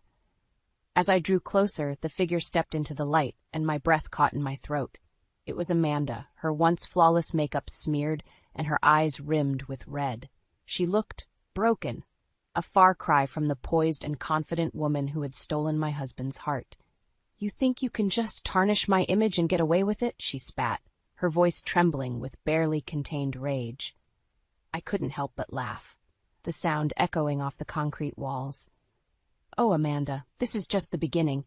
You're going to lose everything you've schemed for." Her eyes widened, and for a moment I saw a flicker of fear cross her features, but just as quickly it was replaced by a steely resolve. "You have no idea who you're messing with," she hissed, taking a step closer. "I'll destroy you, Lily. You and anyone else who gets in my way." I held my ground, matching her icy glare with one of my own. "Bring it on, sweetheart. I'm not the one with a closet full of skeletons." With that, I turned and walked away, leaving her seething in my wake. It was a small victory, but it was enough to fuel the fire burning within me. From that point on, the gloves were off. Owen and I ramped up our efforts, leaking more and more damning information about Amanda's sordid past. We exposed her financial indiscretions, her web of lies and manipulation, leaving no stone unturned. And as her world crumbled around her, I couldn't help but feel a twisted sense of satisfaction. This was justice, plain and simple, a reckoning for all the pain and humiliation she had inflicted upon me and countless others. But even as Amanda's empire crumbled, there was still one final piece of the puzzle left to fall. Derek himself. He had been my partner, my confidant, my everything. And in the end, he had chosen the path of betrayal, casting me aside like a worn-out relic. Well, no more. It was time for Derek to face the consequences of his actions, to see the true monster he had aligned himself with. And I was going to make sure he had a front-row seat to the destruction. The endgame was in sight, and I was ready to unleash hell. The day of reckoning had finally arrived, and I was ready to unleash hell upon Derek and Amanda. With Owen by my side, we had orchestrated a showdown that would bring their web of lies and deceit crashing down around them. It all came to a head at a pivotal company meeting where the board of directors and key clients had gathered to discuss the future of the business. Little did Derek and Amanda know, but Owen and I had been working behind the scenes, gathering support from those disillusioned by the scandal. As Derek took the stage, his cocky demeanor betrayed no hint of the turmoil brewing beneath the surface. Amanda sat in the front row, her perfectly coiffed hair and designer outfit a carefully crafted mask of confidence. But I knew better. I could see the cracks in her facade, the subtle signs of strain that belied her true state of mind. Derek launched into his usual spiel, waxing poetic about the company's bright future and innovative vision. But this time, his words rang hollow, falling on deaf ears. That's when I made my move. Rising from my seat, I cleared my throat and stepped into the aisle, commanding the room's attention with a single pointed glare. "Derek, Amanda, I think it's time we address the elephant in the room," I announced, my voice steady and unwavering. Derek's bravado faltered, his eyes widening as he realized what was happening. Amanda, too, seemed to shrink back in her seat, her perfectly painted lips parting in a silent gasp. "For too long, you two have been running this company into the ground with your selfish, unethical behavior," I continued, my gaze sweeping over the sea of stunned faces. "But no more. The truth is out, and it's time for you to face the consequences." With a nod to Owen, he sprang into action, queuing up a presentation that laid bare the sordid details of Amanda's past.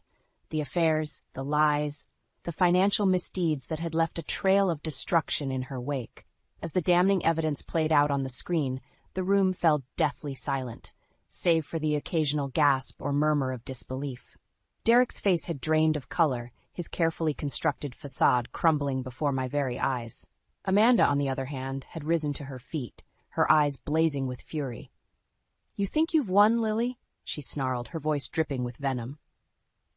"You have no idea what you've just unleashed." And with that, she turned on Derek, unleashing a torrent of accusations and revelations that left him reeling. "You want to know the truth, Derek?" she spat, her words cutting through the stunned silence like a knife. "I'm not the only one with skeletons in the closet." What followed was a brutal evisceration of Derek's character, as Amanda laid bare his own web of infidelities, financial misdeeds, and unethical business practices. It was a scorched earth tactic, a desperate bid to salvage what little shred of credibility she had left. But it was too late. The damage had been done, and the once mighty Derek stood before us, a broken and disgraced shell of a man. As the truth came crashing down around them, the board members and clients began to turn on Derek and Amanda, their voices rising in a chorus of outrage and disgust. It was over. Their reign of deceit and manipulation had finally come to an end, and they had no one to blame but themselves. In the chaos that ensued, I caught Derek's eye, and for a fleeting moment I saw a glimmer of regret, a silent acknowledgement of the devastation he had wrought. But it was too little, too late. The damage had been done, and there was no turning back. As Derek and Amanda were unceremoniously ushered out of the meeting, their once bright futures reduced to ashes, I couldn't help but feel a sense of satisfaction wash over me. Justice had been served and the scales had finally been balanced. It was a hard-won victory, but one that tasted oh so sweet. In the aftermath of Derek and Amanda's spectacular downfall, a strange sense of calm washed over me. It was as if a weight had been lifted. A burden I had carried for far too long finally cast aside. As I stepped into the role of leading the company, I felt a newfound sense of purpose and determination. No longer would I be content to exist in the shadows, sacrificing my dreams and ambitions for the sake of others. This was my time to shine, and I was going to seize it with both hands. One of my first orders of business was to implement the eco-friendly community housing project that Derek had always dismissed as a pipe dream. It was an idea that had been simmering in the back of my mind for years, a vision of sustainable living that prioritized the environment and fostered a true sense of community. As I unveiled the plans to the team, I could see the skepticism on their faces, the same doubt that had plagued me for so long. But this time, I refused to let it deter me. "This is the future, people," I declared, my voice ringing with conviction. "A chance to leave a lasting legacy, to build something that truly matters." And to my surprise, they rallied behind me, their initial hesitation giving way to a shared enthusiasm for the project. With each passing day, I could feel myself growing stronger, more confident in my abilities and my vision. Gone was the meek, subservient woman who had allowed herself to be pushed aside and belittled. In her place stood a force to be reckoned with, a woman who had stared adversity in the face and come out on top. It was during this time that I found myself leaning heavily on the support of Emma and Owen, my two closest allies in the battle against Derek and Amanda. "I can't believe how much you've grown, Lily," Owen marveled one night over drinks at our favorite haunt. "It's like you've finally come into your own." I couldn't help but smile, feeling a swell of pride at how far I had come. "It's always been within me, Owen," I replied, my voice tinged with a newfound confidence. I just needed to find the strength to let it out. As our eyes met across the table, I felt a spark of something unfamiliar, a connection that went deeper than mere friendship. It was as if, in the crucible of my personal war, a new bond had been forged, one that held the promise of something more. But I pushed those thoughts aside, content to simply bask in the warmth of Owen's unwavering support and the knowledge that I had finally found my footing. With each passing day, the wounds of Derek's betrayal began to heal, the pain and anger giving way to a sense of inner peace and strength that I had never known before. It was as if I had been reborn, emerging from the ashes of my old life like a phoenix, more resilient and determined than ever. And as I looked to the future, I couldn't help but feel a sense of excitement and possibility. The world was my oyster, and I was ready to take it by storm. No longer would I be content to exist in the shadows, sacrificing my dreams and ambitions for the sake of others. This was my time, my chance to leave a lasting legacy and build something truly remarkable. And with Emma and Owen by my side, I knew that anything was possible. The road ahead was sure to be paved with challenges and obstacles, but for the first time in my life, I felt truly prepared to face them head-on. Derek and Amanda may have tried to break me, but in the end, they had only succeeded in forging me into a stronger, more resilient version of myself. And as I stood on the precipice of a new chapter, I couldn't help but feel a sense of gratitude for the lessons I had learned along the way. The battle may have been hard-fought, but it was one that I had emerged from victorious. A warrior, a survivor, and a force to be reckoned with. The future was mine for the taking, and I had no intention of letting it slip through my fingers. The shrill ring of my office phone pierces through the mundane hum of my workday. I pick up the receiver, expecting another client or colleague, but the voice on the other end sends a chill down my spine. It's Everett, my estranged husband, and his tone is anything but friendly. "Mallory, we need to talk," he says, his voice dripping with false sincerity. "I've made some investments that didn't quite pan out, and well, long story short, we've lost the house." I grip the phone tighter, my knuckles turning white. "What do you mean? We've lost the house? How could you be so reckless with our home?" Everett scoffs, his true colors showing. "Oh, don't act so high and mighty. It's not like you've been contributing much lately. Maybe it's time for you to move back to that dingy little hometown of yours and live with your parents. God knows they could use the help at their age." Rage boils inside me. How dare he suggest I burden my elderly parents because of his mistakes? "Everett, you can't just make decisions like this without me. We need to talk, face to face." "Fine," he spits out. "Meet me at the house in an hour. Don't be late." The line goes dead, and I'm left standing there, the dial tone echoing in my ear. My mind races as I grab my purse and head out the door, barely remembering to lock up behind me. The drive to our once shared home is a blur, memories of happier times flashing before my eyes. When I pull into the driveway, Everett is already there, leaning against his car with a smug look on his face. Well, look who decided to show up," he sneers as I approach. "Cut the crap, Everett. What the hell happened? How could you gamble with our future like this?" He rolls his eyes. "Oh, spare me the lecture. You're hardly one to talk about responsibility. When was the last time you even visited your parents? They're probably wondering if you're still alive." His words cut deep, hitting a nerve I didn't even know was exposed. "Leave my parents out of this," I hiss. "This is about you and your reckless behavior." Everett steps closer, his eyes narrowing. "No, Mallory, this is about you. You and your inability to be a proper wife. Maybe if you'd been more supportive, I wouldn't have had to take such risks." I can't believe what I'm hearing. The audacity of this man to blame me for his own failures. "You know what, Everett? I'm done. I'm done with your lies, your manipulation, and your complete disregard for anyone but yourself. I'm going to find a way to fix this mess you've made, and I'm going to do it without you." I turn on my heel and storm back to my car, my heart pounding in my chest. As I peel out of the driveway, I catch a glimpse of Everett in the rearview mirror, his face contorted with rage. But I don't care. I have a new mission now, one that will take me back to my roots and force me to confront the ghosts of my past. I will protect my parents from Everett's twisted games, no matter what it takes. As I merge onto the highway, the city skyline fading in the distance, I feel a sense of determination wash over me. I may be heading back to my hometown, but I'm not the same scared little girl who left all those years ago. I'm a woman on a mission, and heaven help anyone who tries to stand in my way. The winding road leads me back to the place I once called home, a small town nestled in the heart of America. It's been years since I've set foot here, but as I drive past the familiar storefronts and houses, memories come flooding back. I pull up to my childhood home, a modest two-story house with a well-manicured lawn. My parents have always taken pride in their home, despite the hardships they've faced. I take a deep breath and step out of the car, steeling myself for the conversation to come.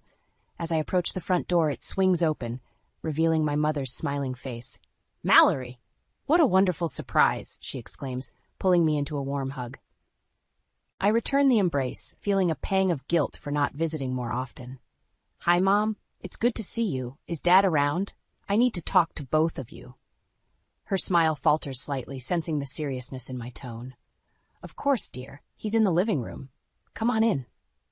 I follow her inside, taking in the familiar surroundings. The house hasn't changed much over the years, still filled with the same cozy furniture and family photos. My father sits in his favorite armchair, looking up from his newspaper as I enter. "Mallory, what brings you home?" he asks, a hint of concern in his voice. I settle onto the couch, clasping my hands in my lap. "Mom, Dad, there's something I need to tell you. It's about Everett." I relay the story of Everett's reckless investment and the loss of our home. I watch as their faces shift from shock to anger, their eyes filling with a mix of disbelief and disappointment. "How could he do this to you?" my mother asks, her voice trembling. "After everything you've been through together?" "I don't know, Mom. But I do know that I can't let him get away with it. I have to protect what's left of our family, and that includes you and Dad." My father leans forward, his brow furrowed. "What do you mean, Mallory? We're not the ones in trouble here."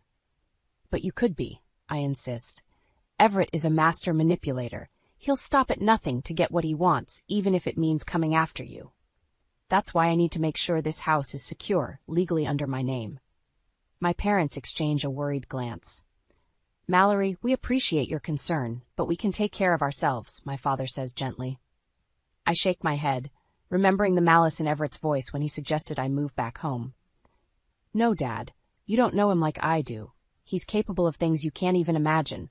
Please, let me do this for you. Let me keep you safe." Tears well up in my mother's eyes as she reaches for my hand. "Oh, Mallory, we never wanted you to have to shoulder this burden. We only ever wanted the best for you." "I know, Mom, and I'm going to make sure that Everett pays for what he's done. But first, I need to make sure you and Dad are protected. Will you trust me to do that?" They both nod, their faces etched with a mix of love and concern. "Of course, dear, we trust you," my mother says softly. As we sit there, holding hands and sharing memories of better times, I feel a renewed sense of purpose. I may have lost my home and my marriage, but I still have my family, and I'll be damned if I let Everett take that away from me too. The road ahead may be long and difficult, but I'm ready to face it head on.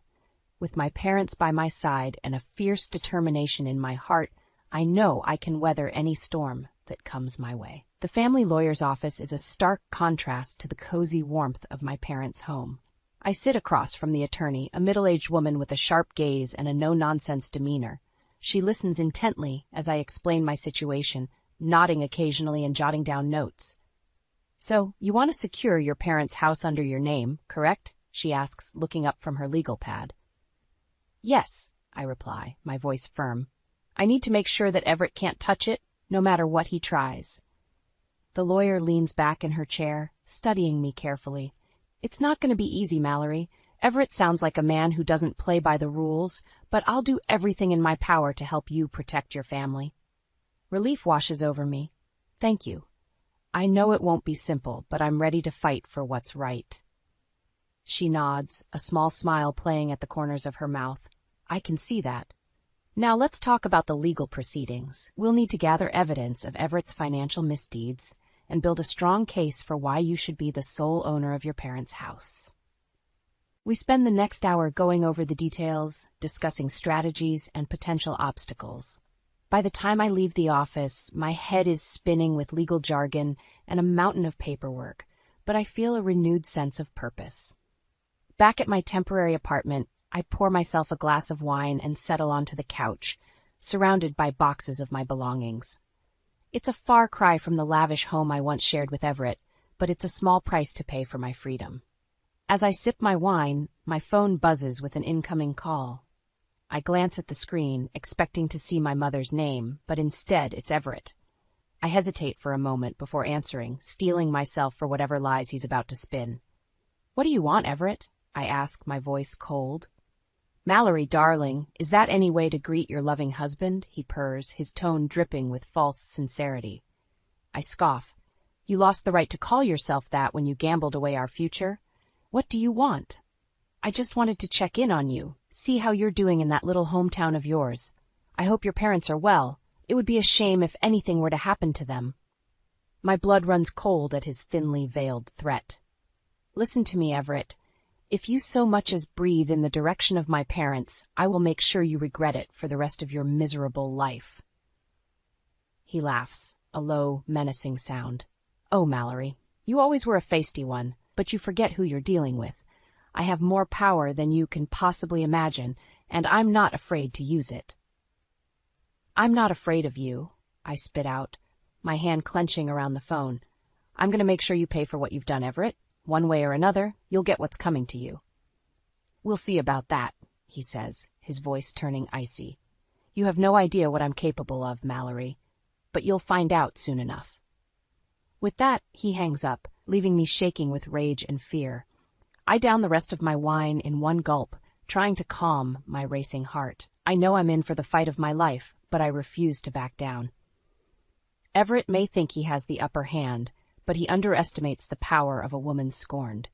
I'll do whatever it takes to protect my family and make him pay for his betrayal, even if it means going to war with the man I once loved. The next few weeks are a blur of meetings, phone calls, and endless paperwork. I throw myself into my work, determined to build a new life for myself and secure my parents' future. My colleagues notice the change in me, the steely resolve that now underlies my every action. "Mallory, are you sure you're okay?" My friend and coworker, Sarah, asks me over lunch one day. "You've been working nonstop lately." I give her a tight smile. "I'm fine, Sarah.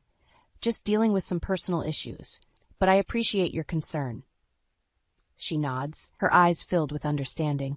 "If you ever need to talk, I'm here for you. You don't have to go through this alone." Her words touch me, and I feel a wave of gratitude wash over me. "Thank you, Sarah. That means a lot."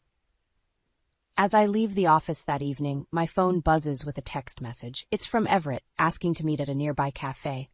I hesitate for a moment, weighing the risks, but ultimately decide to go. Better to face him on my own terms than wait for him to ambush me. When I arrive at the cafe, Everett is already there, sitting at a corner table with a smug smile on his face. I take a deep breath and approach him, my head held high. "Mallory, so good of you to join me," he says, gesturing for me to sit down. I remain standing, my arms crossed. "What do you want, Everett?" "I thought I made it clear that I don't want anything to do with you." His smile fades, replaced by a cold, calculating look. "You may think you've won, Mallory, but you have no idea what I'm capable of. I have connections, resources that you can't even begin to imagine." I lean forward, my voice low and dangerous. "And I have the truth on my side, Everett. I know about your financial misdeeds, your lies and manipulations, and I'm not afraid to use that knowledge against you." He scoffs. "You think a few pieces of paper can stop me? I'll bury you in legal fees, drag this out for years until you have nothing left, and then when you're at your lowest, I'll take everything from you. Your parents' house, your job, your reputation. I'll make sure you have nothing left to fight for." I feel a chill run down my spine at his words, but I refuse to let him see my fear. "You're wrong, Everett. I have plenty to fight for. My family, my self-respect, my freedom from your twisted games, and I won't stop until I've made sure you can never hurt anyone again." With that, I turn and walk away, my heart pounding in my chest. I can feel Everett's eyes boring into my back, but don't look back. I know I've just declared war, but I'm ready for battle. The next few days are a flurry of activity as I work with my lawyer to gather evidence against Everett. We pore over financial records, track down witnesses, and build a case that even he can't ignore. But Everett isn't one to back down easily. He sends threatening messages, tries to intimidate me at every turn. I refuse to let him get to me, but the constant stress takes its toll. One evening, as I'm working late at the office, I receive a call from my mother. Her voice is shaky and I can tell she's been crying. "Mallory, it's your father. He's in the hospital. He had a heart attack." I feel my world tilt on its axis, my breath catching in my throat.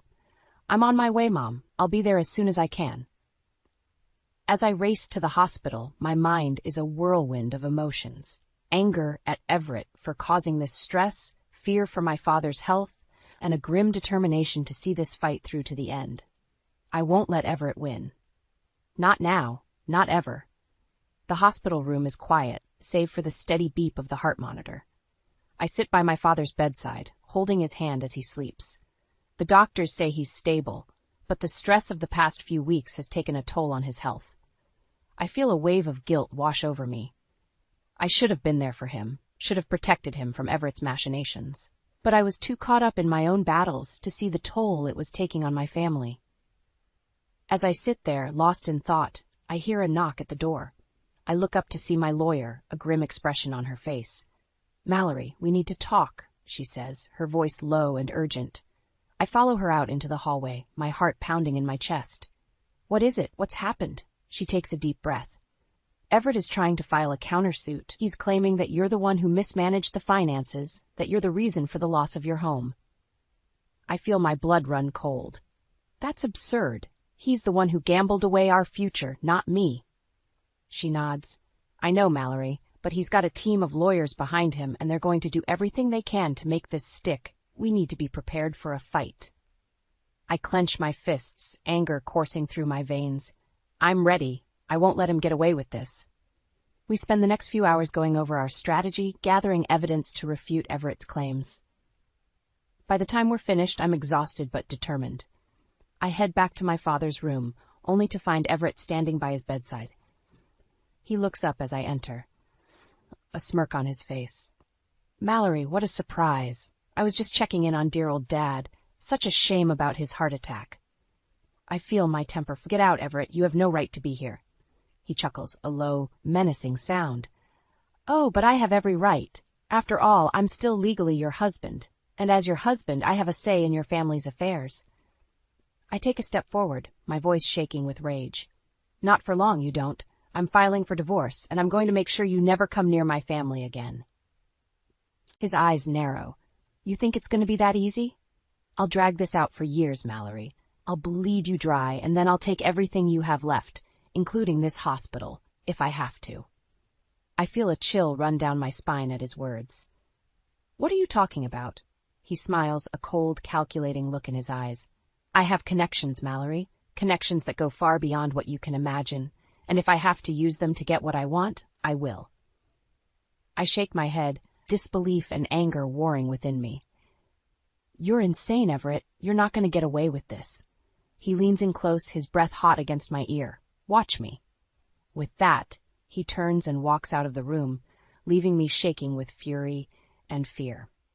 I turn to my father, still sleeping peacefully, and I make a silent vow. I will protect my family, no matter what it takes. I will fight Everett with every ounce of strength I have, and I will make sure he pays for what he's done, even if it means risking everything I have left. I take a deep breath, steeling myself for the battle ahead. It won't be easy, but I know I have the truth on my side, and with my lawyer by my side, I know I can win. Everett may think he has the upper hand, but he's about to learn just how far a daughter's love can go. I won't rest until my family is safe, and Everett is nothing more than a bad memory. The game is on, and I'm playing to win. The courtroom is packed as I take my seat next to my lawyer. The air is thick with tension, and I can feel the weight of everyone's eyes on me. Everett sits across the aisle, his face a mask of smug confidence. The judge enters, and the room falls silent. The proceedings begin, and I listen as my lawyer presents our case, laying out the evidence of Everett's financial misdeeds and manipulation. But Everett's lawyer is good. He twists the facts, painting me as a vindictive wife out for revenge. I feel my stomach churn as he spins his web of lies, making me out to be the villain. And then it's Everett's turn to take the stand. He plays the role of the innocent victim, his voice dripping with false sincerity as he recounts the story of our marriage. "I loved Mallory with all my heart," he says, his eyes welling up with tears. "But she changed.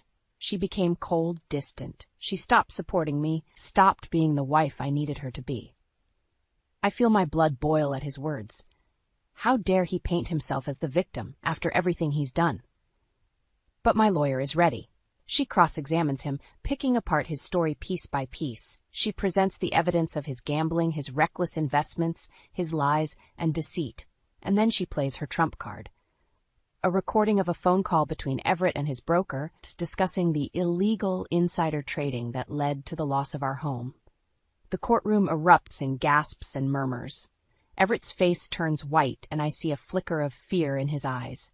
The judge calls for order, and the room falls silent once again. And then, in a moment that will stay with me forever, the judge delivers his verdict.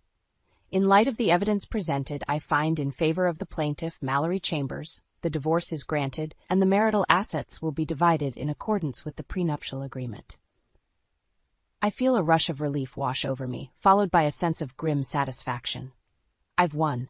I've beaten Everett at his own game. But my victory is short-lived. As we leave the courthouse, Everett corners me in the hallway, his face twisted with rage.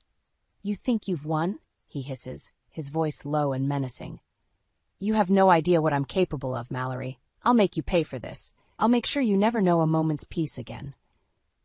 I feel a chill run down my spine at his words, but I refuse to let him see my fear. "You've lost, Everett. It's over. Just accept it and move on." He laughs, a harsh, bitter sound. "Oh, it's far from over, Mallory. You may have won this battle, but the war is just beginning." With that, he turns and storms away, leaving me shaken and unsettled. I know I should feel triumphant, but all I feel is a sense of dread. I head back to my parents' house, where my mother is waiting for me with open arms. She hugs me tight, and I feel the tears I've been holding back finally spill over. "It's okay, Mallory," she whispers, stroking my hair. "You did it. You stood up for yourself, for all of us. I'm so proud of you." I nod, burying my face in her shoulder. "I know, Mom, but I'm scared. Everett's not going to let this go. He's going to come after us again, I know it." She pulls back, looking me in the eye. "And we'll be ready for him. We're a family, Mallory. We stick together no matter what." I take a deep breath, drawing strength from her words. She's right. We're a family, and we'll face whatever comes next together. But even as I try to push away the fear, I can't shake the feeling that this is only the beginning. Everett may be down, but he's far from out, and I know he won't rest until he's had his revenge. A few weeks after the trial, I receive a message from Everett. It's short and cryptic, asking me to meet him at an address I don't recognize. My first instinct is to ignore it, but something tells me I need to see this through. I drive to the address, a luxurious apartment building in the heart of the city. The doorman lets me in, and I take the elevator up to the penthouse floor. When I knock on the door, Everett answers, a smile on his face. "Mallory, so glad you could make it," he says, ushering me inside. "I have something I want to show you." I follow him into the living room, where a stack of papers sits on the coffee table. He picks them up, handing them to me with a flourish. "I think you'll find these quite interesting," he says, his voice dripping with self-satisfaction. I look down at the papers, my heart sinking as I realize what they are. They're the deed to my parents' house, signed over to Everett. "What is this?" I ask, my voice shaking with anger. "What have you done?" He laughs, a cruel, mocking sound. "Oh, Mallory, did you really think I'd let you win that easily? I told you I have connections, and those connections were more than happy to help me convince your parents to sign over their house." I feel like I've been punched in the gut. "You bastard, how could you do this? How could you manipulate my parents like that?" He shrugs, a smirk on his face. "It was easy. They're old, vulnerable, they trusted me, and now their house belongs to me." I shake my head, disbelief and rage warring within me. "You won't get away with this, Everett. I'll fight you. I'll find a way to undo this." He steps closer, his face inches from mine. "You can try, Mallory, but you'll fail, just like you always do. You're weak, pathetic. You never had what it takes to play in the big leagues. I feel something snap inside me. Before I know what I'm doing, I'm swinging my fist, connecting with his jaw with a satisfying crack. He stumbles back, his eyes wide with shock, and then he's coming at me, his face twisted with rage. We grapple, trading blows and insults. I pour all my anger, all my pain into every punch, every kick. But Everett is stronger, and soon he has me pinned to the ground, his hands around my throat. "You stupid bitch," he snarls, his face red with exertion. "You think you can beat me? I own you, Mallory. I own your parents, your life, everything." I struggle against his grip, black spots dancing in my vision, and then, just as I think I'm about to pass out, I hear a voice. "Get off her, Everett. It's over."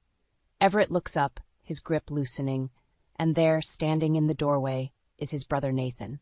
"Nathan?" Everett says, his voice confused. "What are you doing here?" Nathan steps into the room, his face grim. "I'm here to stop you, Everett. I know what you've done, how you've manipulated Mallory and her parents, and I'm not going to let you get away with it." Everett stands up, his face twisting into a sneer. "You don't know what you're talking about, Nathan. This is none of your business." But Nathan isn't backing down. "It is my business, Everett, because you've used my name, my reputation to get what you want, and I won't stand for it anymore." He turns to me, holding out a hand to help me up.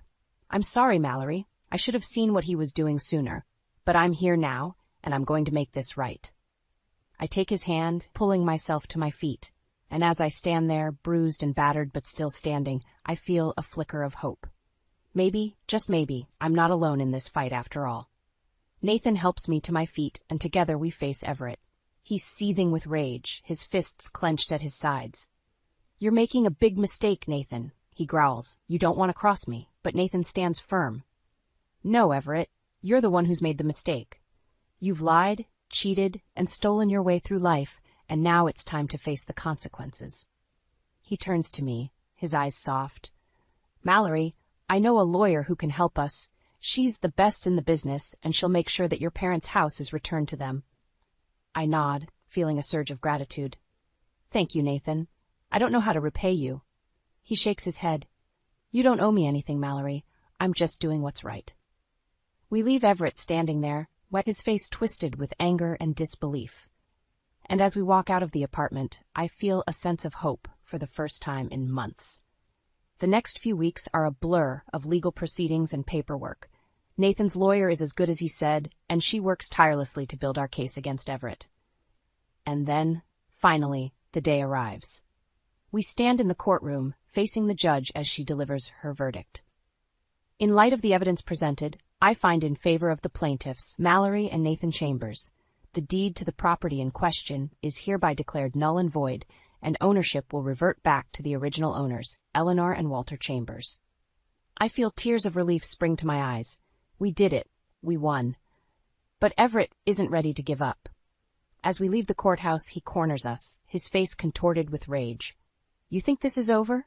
he snarls. "I'll make you pay for this, Mallory, you and your whole family." Nathan steps in front of me, shielding me from Everett's wrath. "Back off, Everett. It's over. You've lost." But Everett isn't listening. He lunges at Nathan, his fists flying. I scream, trying to pull them apart, but it's no use. And then suddenly, the police are there. They grab Everett, pulling him away from Nathan and slamming him against the wall. "Everett Chambers, you're under arrest for assault and battery, as well as fraud and embezzlement," one of the officers says, cuffing his hands behind his back. I watch as they lead him away, feeling a sense of grim satisfaction. He's finally getting what he deserves. The next few days are a whirlwind of activity. My parents move back into their house, and I help them settle in. Nathan and I grow closer, bonding over our shared experience and our determination to move forward. And then one evening, as we sit on the porch of my parents' house, watching the sunset, Nathan turns to me. "Mallory, I know this might seem sudden, but I have to say it. I've fallen in love with you. Seeing your strength, your courage through all of this, it's made me realize how amazing you are." I feel my heart skip a beat. "Nathan, I don't know what to say." He takes my hand, his eyes full of warmth. "You don't have to say anything. Just know that I'm here for you, always." I lean in, pressing my lips to his. And as we sit there wrapped in each other's arms, I feel a sense of peace wash over me. We've been through hell, but we've come out the other side. And now, with my family safe and a new love by my side, I know that anything is possible. Everett may have tried to destroy us, but in the end, he only made us stronger. And that's a victory that no one can ever take away. I can't believe you, Zara. I slave away at work all day to come home to this slop? Ethan hurled his plate at the wall, shattering it. I flinched, my voice quivering. I'm sorry. I had a migraine today, and... Excuses. That's all I ever hear from you, Ethan sneered, his face contorted with rage. You're lucky I even married you, considering how plain and unremarkable you are. His words cut deep, reopening wounds I thought had long since healed. I met Ethan 3 years ago when I started working as a receptionist at his law firm. Despite my quiet nature and average looks, he pursued me relentlessly, showering me with compliments and grand romantic gestures.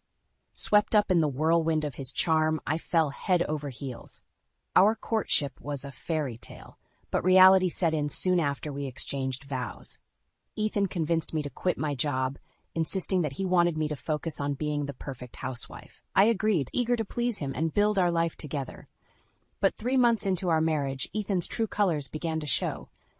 He nitpicked every aspect of my homemaking, from the way I folded his laundry to the seasoning in my cooking. Nothing I did was ever good enough. Honestly, Zara, sometimes I wonder why I bother coming home at all, Ethan sighed dramatically, running a hand through his perfectly coiffed hair. You can't even handle the most basic tasks. I bit my lip, fighting back tears. I'm trying my best, Ethan. It's just been a difficult day and... Oh, spare me the pity party, he scoffed, rolling his eyes. You don't know what a difficult day is. You sit around this apartment all day, doing God knows what, while I'm out there busting my ass to provide for us. The irony of his statement wasn't lost on me. It was Ethan's idea for me to quit my job in the first place, yet he never missed an opportunity to throw my unemployment in my face. I took a deep breath, trying to calm my frayed nerves. I appreciate everything you do for us, Ethan. I'll try harder, I promise. You better, he warned, his tone icy. I didn't marry you for your scintillating conversation, Zara. The least you can do is keep the house in order and put a decent meal on the table. With that, he stormed off to the bedroom, slamming the door behind him. I sank to the floor, hugging my knees to my chest as silent sobs racked my body. How had my life come to this? What happened to the charming, attentive man I fell in love with? As I sat there, surrounded by the shards of the shattered plate, I couldn't help but feel like they were a metaphor for my marriage. What once seemed so perfect and promising was now broken beyond repair, and I was left to pick up the pieces, alone and disillusioned.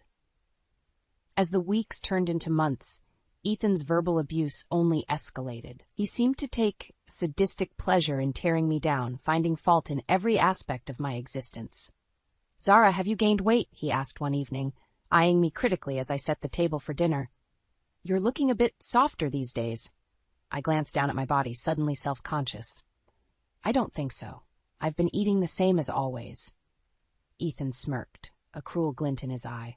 Well, maybe that's the problem. You're not exactly active, are you? Sitting around the house all day, it's no wonder you're turning into a blob. His words stung, but I tried to brush them off. I'll start going for walks in the evenings, I offered, hoping to appease him. Don't bother, he scoffed. It's not like it'll make much difference. You'll always be plain old Zara, no matter how much you try to improve yourself. I bit my tongue, fighting back the urge to defend myself. I knew from experience that arguing with Ethan only made things worse. As I served him his meal, he took one bite and grimaced. Christ, Zara, is this what you call dinner? It's like eating cardboard. I followed the recipe exactly, I said, my voice trembling slightly. I thought you liked chicken parmesan. I like it when it's cooked properly, he retorted, shoving the plate away. This is inedible. Honestly, I don't know why I keep you around. You're useless as a wife and homemaker. Tears pricked at the corners of my eyes, but I refused to let them fall. I wouldn't give Ethan the satisfaction of seeing me cry. I'm sorry, I whispered, gathering up his plate. I'll make something else. Don't bother, he sneered, standing up from the table. I've lost my appetite. I'm going out. He grabbed his coat and keys, slamming the front door behind him. I knew he was likely heading to a bar or to meet up with one of his colleagues. It wasn't unusual for him to stay out late, leaving me alone with my thoughts and insecurities. As I cleaned up the kitchen, my mind wandered to happier times. I thought about my old job at the law firm, how fulfilling it had been to contribute and feel valued. I missed the camaraderie of my coworkers, the sense of purpose I felt every day. But Ethan had convinced me to give all that up. "I make more than enough money for both of us," he'd said. "I want you to focus on making our home a haven, a place where I can relax and unwind after a long day at work." At the time, it had sounded romantic, the idea of being a devoted housewife. But now I realized how much I had sacrificed for a man who didn't appreciate me, who seemed to delight in my misery. Late that night, as I lay in bed alone, I heard Ethan stumble in, reeking of alcohol and perfume. He collapsed onto the bed beside me, snoring loudly, not even bothering to undress. I lay there, staring at the ceiling, a hollow feeling in my chest. Was this what my life had become? A series of endless days, catering to a man who treated me like dirt with no escape in sight? I knew I should leave, that I deserved better than this. But a part of me still clung to the hope that Ethan would change, that he'd go back to being the charming, loving man I'd married.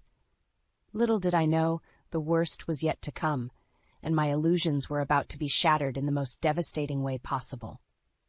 It was a typical Sunday afternoon, and I was doing laundry, trying to keep myself busy and distracted from the constant tension that hung over our household. As I emptied Ethan's pockets before tossing his pants into the washing machine, his phone tumbled out, landing on the floor with a clatter. I picked it up, intending to place it on the counter, when a message flashed across the screen. It was from Valerie, Ethan's secretary at the law firm. I hesitated for a moment, knowing I shouldn't pry, but something compelled me to open the message. What I saw made my blood run cold. It was a photo of Valerie, scantily clad and posed provocatively, accompanied by a text that left little to the imagination. "Can't wait for round 2, baby. Last night was incredible." I felt like I'd been punched in the gut. My hands shook as I scrolled through the message history, each exchange more explicit than the last. It was clear that Ethan and Valerie were having an affair, and from the looks of it, it had been going on for months. Rage and betrayal coursed through my veins. How could he do this to me? After everything I'd sacrificed for him, all the abuse I'd endured, he had the audacity to cheat on me with his secretary? I heard the front door open and Ethan's footsteps in the hallway. I stormed out of the laundry room, his phone clutched in my hand, ready to confront him. "What the hell is this?" I demanded, thrusting the phone in his face. Ethan's eyes widened for a moment, but he quickly composed himself. "What are you doing snooping through my phone, Zara? That's private." "Private?" I laughed bitterly. "You're screwing your secretary, and you have the nerve to talk about privacy." He sighed, running a hand through his hair. "It's not what it looks like. It's just harmless flirting, nothing more." "Don't lie to me," I screamed, hot tears streaming down my face. "I saw the messages, the photos. How long has this been going on?" Ethan's face hardened, his eyes turning cold. "Fine, you want the truth? Yes, I've been sleeping with Valerie, but can you blame me? Look at you, Zara. You're a pathetic excuse for a wife. I only married you because I thought you'd be easy to control, but even that's proving to be more trouble than it's worth." His words hit me like a slap in the face. I stumbled back, my mind reeling. "You never loved me," I whispered, the realization dawning on me. This whole marriage was a sham. Ethan smirked, a cruel twist of his lips. "Oh, don't act so surprised. Did you really think someone like me would genuinely fall for someone like you? You were a means to an end, Zara, a convenient little wife to keep the house clean and warm my bed at night, but even you couldn't get that right." I felt like I was going to be sick. The man I had loved, the man I had given up everything for, was nothing more than a manipulative, cheating bastard. "I'm done," I said, my voice shaking with a mix of anger and grief. "I'm leaving, and I'm filing for divorce." Ethan laughed, a harsh, grating sound. "Go ahead. But remember, Zara, you're nothing without me. You have no job, no skills, no prospects. Good luck finding someone else to put up with your pathetic existence." I didn't bother responding. I grabbed a suitcase and started packing, throwing in clothes and essentials with trembling hands. I couldn't spend another minute in this house, with this man who had shattered my heart and my illusions. As I walked out the door, I felt a sense of relief wash over me, tinged with the bitterness of betrayal. I knew the road ahead would be difficult, but anything was better than staying in a marriage built on lies and manipulation. It was time to pick up the pieces of my life and start anew, far away from Ethan and the toxic love that had nearly destroyed me. With my marriage in shambles and my heart in pieces, I found myself on my sister's doorstep, suitcase in hand. She took one look at my tear-stained face and pulled me into a tight hug, ushering me inside without a word.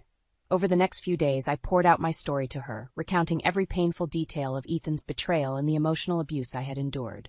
She listened patiently, offering comfort and support, her anger at Ethan's actions simmering just beneath the surface. "You can stay here as long as you need," she assured me. "We'll get you back on your feet, Zara. You're stronger than you know." With her encouragement, I started looking for work, determined to regain my independence. I landed a job as a waitress at a high-end bistro, the kind of place Ethan and his colleagues would often frequent for business lunches. At first, I was nervous, worried that I wouldn't be able to keep up with the fast-paced environment and demanding customers. But as the weeks passed, I found myself thriving in the role, my natural warmth and attentiveness shining through. The regular customers began to take notice, complimenting me on my service and friendly demeanor. "You always manage to brighten my day, Zara," one elderly gentleman said, patting my hand as I refilled his coffee. "You have a real gift for making people feel welcome." Their kind words were a balm to my battered self-esteem, slowly helping me rebuild the confidence Ethan had systematically torn down. I started to see myself in a new light, not as the worthless, unlovable woman he had made me believe I was, but as someone with value and purpose. One evening, as I was clearing tables after a particularly busy shift, my manager pulled me aside. "Zara, I just wanted to let you know how impressed I am with your work," he said, smiling warmly. "You've become an integral part of our team, and the customers adore you. Keep up the great work." I thanked him, feeling a sense of pride and accomplishment wash over me. For the first time in years, I felt like I was truly good at something, that I had a place where I belonged. As I walked home that night, I couldn't help but reflect on how far I had come in such a short time. Just a few months ago, I had been a broken shell of a woman, convinced that I was nothing without Ethan. But now, I was standing on my own 2 feet, building a life for myself that had nothing to do with him. When I arrived at my sister's apartment, I found a large envelope waiting for me on the kitchen table. My heart sank as I recognized Ethan's handwriting, and with trembling fingers I tore it open. Inside were divorce papers, already signed by Ethan. A note was attached, his words dripping with disdain. "I've made it easy for you, Zara. Just sign on the dotted line, and you'll be free of me. Not that anyone else would want you, but at least you won't be my problem anymore." I stared at the papers, a mix of emotions swirling within me. Relief that I could finally sever ties with the man who had caused me so much pain. Anger at the callous way he dismissed our marriage, and a tiny lingering sense of sadness for the love I had once believed we shared. But as I picked up the pen and signed my name, I felt a weight lift from my shoulders. I was no longer Ethan's wife, no longer bound to a man who had never truly loved me. I was Zara, a woman with her own strength, her own worth, and a future that was mine to shape. I slid the papers back into the envelope, sealing it with a sense of finality. Tomorrow I would mail them to Ethan's lawyer, and my new life would truly begin. I had no idea what the future held, but for the first time in a long time, I was excited to find out. A few weeks after I sent the signed divorce papers, I decided to visit the apartment Ethan and I had once shared to collect the last of my belongings. As I stepped inside, a flood of memories washed over me, both good and bad. I pushed them aside, focusing on the task at hand. I was just finishing up when I heard the front door slam open. I spun around to see Ethan standing there, his face contorted with rage. "What the hell do you think you're doing?" he snarled, storming towards me. I stood my ground, refusing to be intimidated. "I'm just getting the rest of my things, Ethan. I have every right to be here." "Like hell you do," he shouted, grabbing my arm roughly. "This is my apartment, Zara. You have no claim to it anymore." I yanked my arm free, glaring at him. Actually, Ethan, this apartment has always been in my name. My grandparents gave it to me as a gift, remember? You never had any legal right to it. His eyes widened, and for a moment I saw a flicker of uncertainty cross his face. But it was quickly replaced by fury. You can't just sell it without my consent, he bellowed. I won't let you get away with this, Zara. I'll take you to court and make your life a living hell. I laughed, a bitter, humorless sound. Go ahead, Ethan. Take me to court. I'm sure the judge would love to hear about your infidelity and emotional abuse. I have plenty of evidence to back up my claims. He opened his mouth to retort, but before he could speak, the front door opened again. We both turned to see Valerie standing there, her eyes wide with shock. Ethan, what's going on? She asked, her voice trembling. I smiled coldly. Hello, Valerie. I see you two are still going strong. I hope you know what you're getting into with this one. Valerie's gaze darted between Ethan and me, confusion and fear written all over her face. Ethan, what is she talking about? Ethan's face paled, and he took a step towards her. Valerie, baby, it's not what it looks like. Zara and I are just having a little disagreement about the apartment. It's nothing to worry about. I scoffed. A little disagreement? Is that what you call it when you ambush your ex-wife and try to intimidate her into giving up her property? Valerie's eyes narrowed and she crossed her arms over her chest. Ethan, I think you have some explaining to do. I picked up my box of belongings and brushed past them, pausing in the doorway. You two deserve each other, I said, my voice dripping with contempt. But Valerie, if I were you, I'd watch my back. Ethan has a habit of lying and cheating to get what he wants. With that, I walked out, leaving them to their own devices. As I stepped out into the sunlight, I felt a sense of triumph wash over me. I had stood up to Ethan, had shown him that I was no longer the meek, submissive woman he had married. I was stronger now, and I wasn't going to let him push me around anymore. As I made my way back to my sister's apartment, I couldn't help but smile. For the first time in years, I felt truly free. Free from Ethan's manipulation, free from his constant criticism and abuse. I knew the road ahead wouldn't be easy, but I was ready to face whatever challenges lay ahead. I had survived Ethan's betrayal, had picked up the pieces of my shattered life, and put them back together. And now I was ready to start a new chapter, one where I was in control of my own destiny. The future was uncertain, but one thing was clear. I was never going to let anyone treat me the way Ethan had ever again. I was done being a victim, done being a doormat. From now on, I was going to stand up for myself and fight for the life I deserved, and heaven help anyone who tried to stand in my way. A few days after the confrontation at the apartment, I received a call from an old coworker at the law firm. She had overheard Ethan spinning a tale to Valerie about moving into his family's luxurious vacation home, and she couldn't help but reach out to me. Zara, I know it's none of my business, but I thought you should know, she said, her voice laced with concern. Ethan is lying to Valerie about his living situation. I've seen the place he's talking about, and it's a far cry from the mansion he's describing. I thanked her for the information, a plan already forming in my mind. I knew Ethan's lies were going to catch up with him sooner or later, and I was determined to be the one to expose him. I dug through my old files until I found a photo of the actual vacation home, a rundown shack that was barely habitable. Armed with this evidence, I made my way to the law firm, determined to confront Ethan and Valerie. As I walked into the office, I saw them standing together by the water cooler, laughing and flirting as if they didn't have a care in the world. I marched up to them, a smile plastered on my face.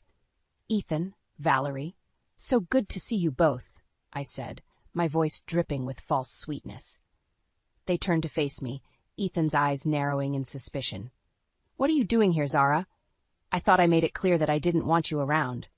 I ignored him, turning to Valerie. I couldn't help but overhear your conversation about the vacation home, Valerie. It sounds absolutely lovely, but I think there's something you should see. I pulled out the photo of the shack, holding it up for her to see. This is the real vacation home, Valerie. The one Ethan has been lying to you about.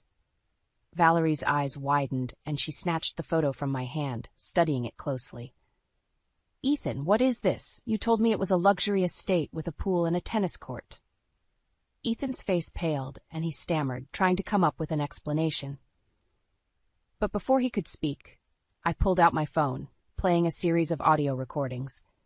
The recordings were of Ethan's raunchy encounters with various women at the office, evidence gathered by a fed-up coworker who had had enough of his misconduct. The sound of his grunts and moans filled the air, interspersed with the giggling and sighing of his conquests. Valerie's face turned bright red, and she rounded on Ethan, her eyes blazing with fury. "You bastard! You've been cheating on me this whole time, haven't you? With every woman in this damn office." Ethan held up his hands, trying to placate her. "Valerie, baby, it's not what it sounds like. I can explain." But Valerie wasn't having it. She slapped him hard across the face, leaving a bright red handprint on his cheek. "Save it, Ethan. I've heard enough. I'm going straight to HR and reporting your sorry ass for sexual harassment. We'll see how long you keep your job once they hear about this." She stormed off, leaving Ethan standing there, his mouth agape. He turned to me, his eyes filled with rage and desperation. "You bitch," he snarled, taking a step towards me. "You've ruined everything. I'll make you pay for this, Zara. I swear to God, I'll destroy you." I laughed, a cold, mirthless sound. "You've already destroyed me, Ethan. You took everything from me, my love, my trust, my self-respect. But now it's my turn. I'm going to watch you lose everything, just like I did, and I'm going to enjoy every damn minute of it." With that, I turned on my heel and walked out, leaving him to face the consequences of his actions. I knew it was only a matter of time before the truth came out, before Ethan's web of lies unraveled completely, and when it did, I would be there to watch him fall. True to her word, Valerie marched straight into HR and reported Ethan's misconduct. She provided them with copies of the audio recordings I had shared, as well as her own testimony about his lies and infidelity. The fallout was swift and severe. Ethan was immediately suspended pending an investigation, and within a week he was fired from the law firm. His reputation was in tatters, and word quickly spread throughout the legal community about his unethical behavior. I watched from the sidelines as Ethan's life unraveled, feeling a sense of grim satisfaction. He had brought this upon himself, and now he was paying the price for his actions. But even in his downfall, Ethan couldn't let go of his ego. He showed up at my sister's apartment one evening, pounding on the door and demanding to see me. I opened the door warily, keeping the chain latched. "What do you want, Ethan?" He looked haggard and desperate, his eyes bloodshot and his clothes rumpled. "Zara, please, you have to help me. I've lost everything, my job, my reputation, even Valerie. I have nowhere else to go." I stared at him incredulously. "You've got to be kidding me. After everything you've done, you have the nerve to come here and ask for my help?" He dropped to his knees, clasping his hands together in a gesture of supplication. "I know I don't deserve it, but I'm begging you, Zara. I'll do anything. Just give me another chance." I shook my head, feeling a mix of pity and disgust. "Ethan, I gave you more chances than you ever deserved. I put up with your abuse, your lies, your cheating, all because I loved you. But that love is gone now, and it's never coming back." He looked up at me, his eyes filled with tears. "Zara, please, I know I can change. I'll be a better man, I swear it. Just don't leave me like this." I sighed, closing my eyes for a moment. When I opened them again, my gaze was steady and resolute. "Ethan, I'm not leaving you. I've already left. I moved on with my life the moment I walked out of our apartment with divorce papers in hand." I reached behind the door and picked up a small box, handing it to him through the gap. "Here, I packed up the rest of your things from the apartment. Consider it my final act of kindness." He took the box, his hands shaking. "Zara, I held up a hand, cutting him off. "I don't want to hear it, Ethan. We're done. I'm done. I have a new life now, one that doesn't include you, and I suggest you start building one for yourself, because I won't be there to pick up the pieces anymore." With that, I shut the door, sliding the chain back into place. I leaned against it for a moment, taking a deep breath. I could hear Ethan on the other side, sobbing and pleading, but I tuned him out. I had meant what I said. I was done with Ethan, done with the toxic love that had nearly destroyed me. I had fought too hard and come too far to let him drag me back down into the darkness. I pushed myself off the door and walked into the living room, where my sister was waiting with a cup of tea and a sympathetic ear. I sat down beside her, taking the mug and inhaling the comforting scent of chamomile. "You did the right thing, Zara," she said, squeezing my hand. "I'm proud of you." I smiled, feeling a sense of peace wash over me. I know, it wasn't easy, but it was necessary. I'm ready to move on, to start a new chapter in my life. She nodded, her eyes shining with love and understanding. And I'll be right there with you, every step of the way. I leaned my head on her shoulder, feeling grateful for her unwavering support. Together we sat in silence, sipping our tea and listening to the sound of Ethan's footsteps fading away into the night. A month had passed since I last saw Ethan, and my life had taken a turn for the better. I had accepted a dream job in Seattle, working as a paralegal at a prestigious law firm. It was a fresh start, a chance to build a new life far away from the painful memories of my past. I was packing up the last of my belongings when I heard a knock at the door. I opened it to find Ethan standing there, looking disheveled and desperate. "Zara, please, I need to talk to you," he said, his voice hoarse. I sighed, crossing my arms over my chest. "What do you want, Ethan? I thought I made it clear that we were done." He pushed past me, stumbling into the apartment.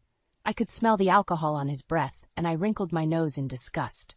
"I've lost everything, Zara," he slurred, collapsing onto the couch. "My job, my reputation, even my apartment. I've been sleeping on friends' couches and in my car. I'm drowning in debt, and I don't know what to do." I stared at him, feeling a mix of pity and revulsion. "I'm sorry to hear that, Ethan, but what do you want me to do about it? You brought this on yourself." He looked up at me, his eyes bloodshot and pleading. "I need you, Zara. I need you to give me another chance. I know I can change. I know I can be better. Just please, don't leave me like this." I shook my head, a sad smile playing at the corners of my mouth. "Ethan, I've given you more chances than I can count, and every time you've let me down. You've hurt me in ways I never thought possible, and I can't go through that again." He reached for me, his hands shaking. "But I love you, Zara. I've always loved you. We can make this work. I know we can." I stepped back out of his reach. "No, Ethan, we can't. Because the truth is, you never loved me. You loved the idea of me, of having someone to control and manipulate. But that's not love, and it never will be." I walked over to the door, opening it wide. "I think it's time for you to go, Ethan. I have a new life waiting for me, and you're not a part of it." He stumbled to his feet, his face twisted with anger and desperation. "You can't do this to me, Zara.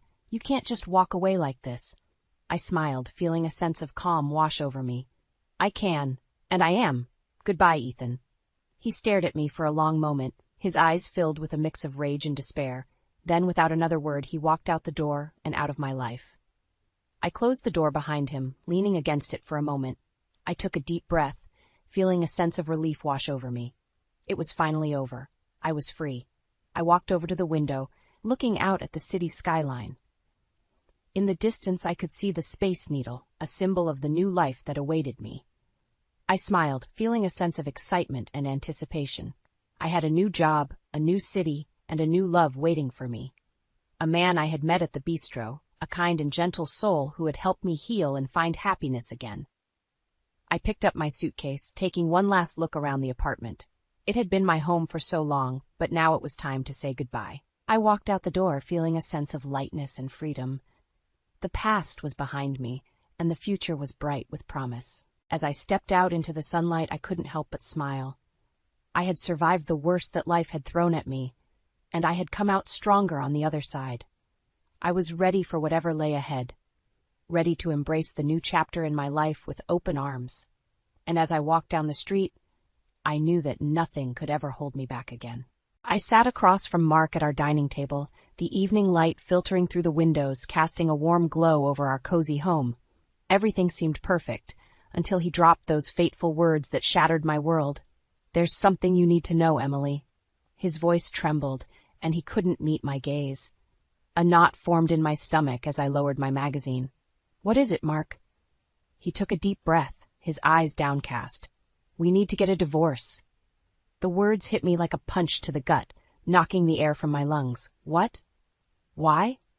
Mark's shoulders slumped, and he finally looked up, his eyes filled with a mixture of guilt and resolve. "I've been in love with someone else for years. Her name is Heather, and she's pregnant with my child." Time seemed to freeze as his confession sank in. The man I had loved, trusted, and built a life with had been lying to me all this time. Tears stung my eyes and a lump formed in my throat, making it hard to breathe. How could you do this to me? I choked out, my voice cracking with emotion. To our marriage? Mark's expression softened, but it did little to ease the ache in my chest. I'm sorry, Emily. I never meant to hurt you, but I can't keep living a lie. I love Heather, and I want to be with her and our child. Anger flared within me, burning away the initial shock and hurt. So what? Our 5 years together meant nothing to you. He shook his head, his brow furrowed. Of course they did, but sometimes love fades and people grow apart. I clenched my fists, trying to hold back the torrent of emotions threatening to overwhelm me. How long have you been lying to me? How long have you been sneaking around behind my back? Mark's gaze dropped once more, and he fidgeted in his chair. A few years, he mumbled. My heart shattered into a million pieces. The man I thought I knew was nothing but a fraud, a snake who had betrayed my trust in the cruelest way possible. In that moment, something hardened within me. I would not be a victim. I would not let this break me. Mark had made his choice, and now it was time for me to make mine. Get out, I said, my voice low and steady. Pack your things and get out of my house. Mark's eyes widened, but he didn't argue. He simply nodded and stood from the table, leaving me alone with the wreckage of our once happy life. As I sat there, tears streaming down my face, I made a vow to myself. Mark would pay for what he had done. I would make sure of it. The next day at work, I felt like a zombie, barely able to focus on the tasks at hand. The weight of Mark's betrayal hung heavy on my shoulders, and I knew I needed to confide in someone I could trust. During our lunch break, I caught up with my friend and colleague, Laura, in the cafeteria. As we settled at a table, she immediately noticed the dark circles under my eyes and my somber demeanor. Emily, what's wrong? She asked, her brow furrowed with concern. I took a deep breath, trying to steady my nerves. Mark wants a divorce. Laura's eyes widened in disbelief. What? Why? The words tumbled out like opening a floodgate of pent-up emotion. He's been cheating on me for years with some woman named Heather, and she's pregnant with his child. Laura's hand flew to her mouth, her expression a mix of shock and anger. That bastard, she hissed. I'm so sorry, Emily. You don't deserve this. I nodded, blinking back tears. I know. And the worst part is, he acted like it was nothing, like our 5 years of marriage meant nothing to him. Laura reached across the table and squeezed my hand. That's because he's a selfish prick who only cares about himself. Her words rang true, and I felt a surge of anger coursing through me. You're right. He is selfish, and he's going to pay for what he's done. Laura leaned back in her chair, studying me carefully. What do you mean? I took a deep breath, my resolve hardening. I'm not going to let him get away with this. He thinks he can just toss me aside and start a new life with his mistress? Not a chance. Laura's eyes narrowed. What are you going to do? First, I'm going to hire a private investigator, I said, my voice steady and determined. I need to know exactly how deep this rabbit hole goes. If Mark has been cheating for years, there's no telling what else he's been hiding from me. Laura nodded slowly, a sly smile spreading across her lips. Good idea. We need to gather as much dirt on him as possible. Exactly, I said, feeling a sense of purpose settle over me. And then we'll use it to make sure I get everything I deserve in the divorce. Laura's smile turned feral. That's my girl. We'll make sure that bastard pays for what he's done. As we finished our lunch, I felt a newfound resolve coursing through my veins. Mark had made a mistake, thinking he could walk all over me and discard our marriage like it meant nothing. He was about to learn just how wrong he was. Later that day, as I sat at my desk, I couldn't shake the nagging feeling that something wasn't quite right. A wave of nausea washed over me, and I felt a cold sweat prickling at the back of my neck. Pushing through the discomfort, I made a mental note to schedule a doctor's appointment, just to be on the safe side. Little did I know, the real bombshell was yet to come. A few days later, I found myself sitting in the doctor's office, nervously tapping my foot as I waited for the results. The nausea and fatigue had only gotten worse, and I couldn't shake the feeling that something was off. When the doctor finally called me back, her expression was unreadable. Well, Miss Anderson, the tests confirm that you're pregnant. The words hit me like a ton of bricks, and I felt the blood drain from my face. Pregnant? With Mark's child? The cruel irony of the situation wasn't lost on me. "Are you sure?" I managed to choke out, my mouth suddenly dry. The doctor nodded, a hint of sympathy in her eyes. "Yes, I'm afraid there's no doubt about it. Congratulations are in order, I suppose." I let out a bitter laugh, shaking my head. "Congratulations? My husband just left me for another woman who's also pregnant with his child. This is the last thing I expected." The doctor's expression softened. "I understand this must be a difficult situation, but try to focus on the positives. You're bringing a new life into the world, and that's something to be celebrated." I nodded numbly, my mind racing with a million thoughts and emotions. On the one hand, the idea of having a child filled me with joy and hope for the future. But on the other hand, the fact that it was Mark's child, conceived during a time when he was betraying me with another woman, left a bitter taste in my mouth. As I left the doctor's office, I felt torn in two. Part of me wanted to embrace this new chapter, to focus on the love and nurturing that comes with motherhood. But another part of me couldn't shake the anger and resentment towards Mark, the man who had so callously thrown our marriage away. When I got home, I poured myself a glass of water and sank onto the couch, my hand instinctively resting on my still flat stomach. A million questions raced through my mind. How would I tell Mark? Would he even care? Would he try to use this as leverage against me in the divorce? As the hours ticked by, I came to a decision. I would tell Mark about the pregnancy, but not because I expected him to change his mind or come back to me. No, I would tell him because he deserved to know the full extent of the consequences of his actions. The next day, I steeled my nerves and called Mark, asking him to come over so we could talk. When he arrived, he looked uncomfortable, like a child caught with his hand in the cookie jar. "What's going on, Emily?" he asked, shifting his weight from one foot to the other. I took a deep breath, meeting his gaze with a steely resolve. "I'm pregnant, Mark, with your child." His eyes widened and his mouth hung open in shock. "What? How?" I couldn't help but scoff at his incredulity. "How do you think, Mark? We were still together when this happened, remember?" He ran a hand through his hair, his expression a mix of confusion and guilt. "But I thought, with Heather." I held up a hand, cutting him off. "Save it, Mark. I don't need your excuses or your pity. I'm telling you this not because I expect anything from you, but because you need to understand the gravity of what you've done." His shoulders slumped, and he nodded slowly. "I'm sorry, Emily. I never meant for any of this to happen." "Well, it did," I said, my voice hard as steel. "And now you're going to have to live with the consequences, just like me." As he left, I felt a strange sense of empowerment wash over me. In that moment, I knew that no matter what happened, I would be okay. I had the strength and determination to get through this, with or without Mark by my side.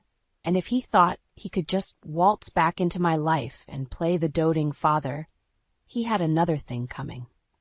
A few days after breaking the news of my pregnancy to Mark, I found myself pacing the living room floor, my mind a whirlwind of conflicting emotions.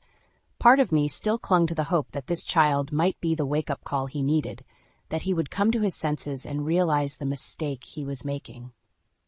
The sound of the doorbell pulled me from my thoughts, and I took a deep breath, steeling myself for the confrontation to come. When I opened the door, Mark stood on the other side, his expression a mix of guilt and determination. "Emily, we need to talk," he said, brushing past me into the house without waiting for an invitation. I crossed my arms over my chest, watching him warily. "About what?" He turned to face me, his eyes pleading. "About the baby. About us," I scoffed, shaking my head. "There is no us anymore, Mark. You made that clear when you decided to throw away our marriage for some fling." His face fell, and he ran a hand through his hair in frustration. "Heather is not just some fling, Emily. I love her, and I want to be with her and our child." The words hit me like a physical blow, and I felt my cheeks flush with anger. "And what about my child, Mark? The one growing inside me right now? Are you just going to abandon us too?" He held up his hands in a placating gesture. "Of course not, Emily. I want to be a part of this child's life too." I laughed bitterly. "Oh, how generous of you. You want to be a part-time father to my child while you play house with your mistress and her baby." Mark's expression hardened. "That's not fair, Emily. I never meant for any of this to happen." "Well, it did happen. I shot back, my voice rising. And now you have to face the consequences of your actions. He took a step closer, his eyes pleading. Please, Emily, let's not do this. Let's try to work things out for the sake of our child. I shook my head, feeling a surge of resolve coursing through me. No, Mark, you made your choice, and now you have to live with it. I'm not going to let you waltz back into my life and play the doting father whenever it's convenient for you. His shoulders slumped, and I could see the defeat in his eyes. Emily, please. Get out, I said, my voice low and steady.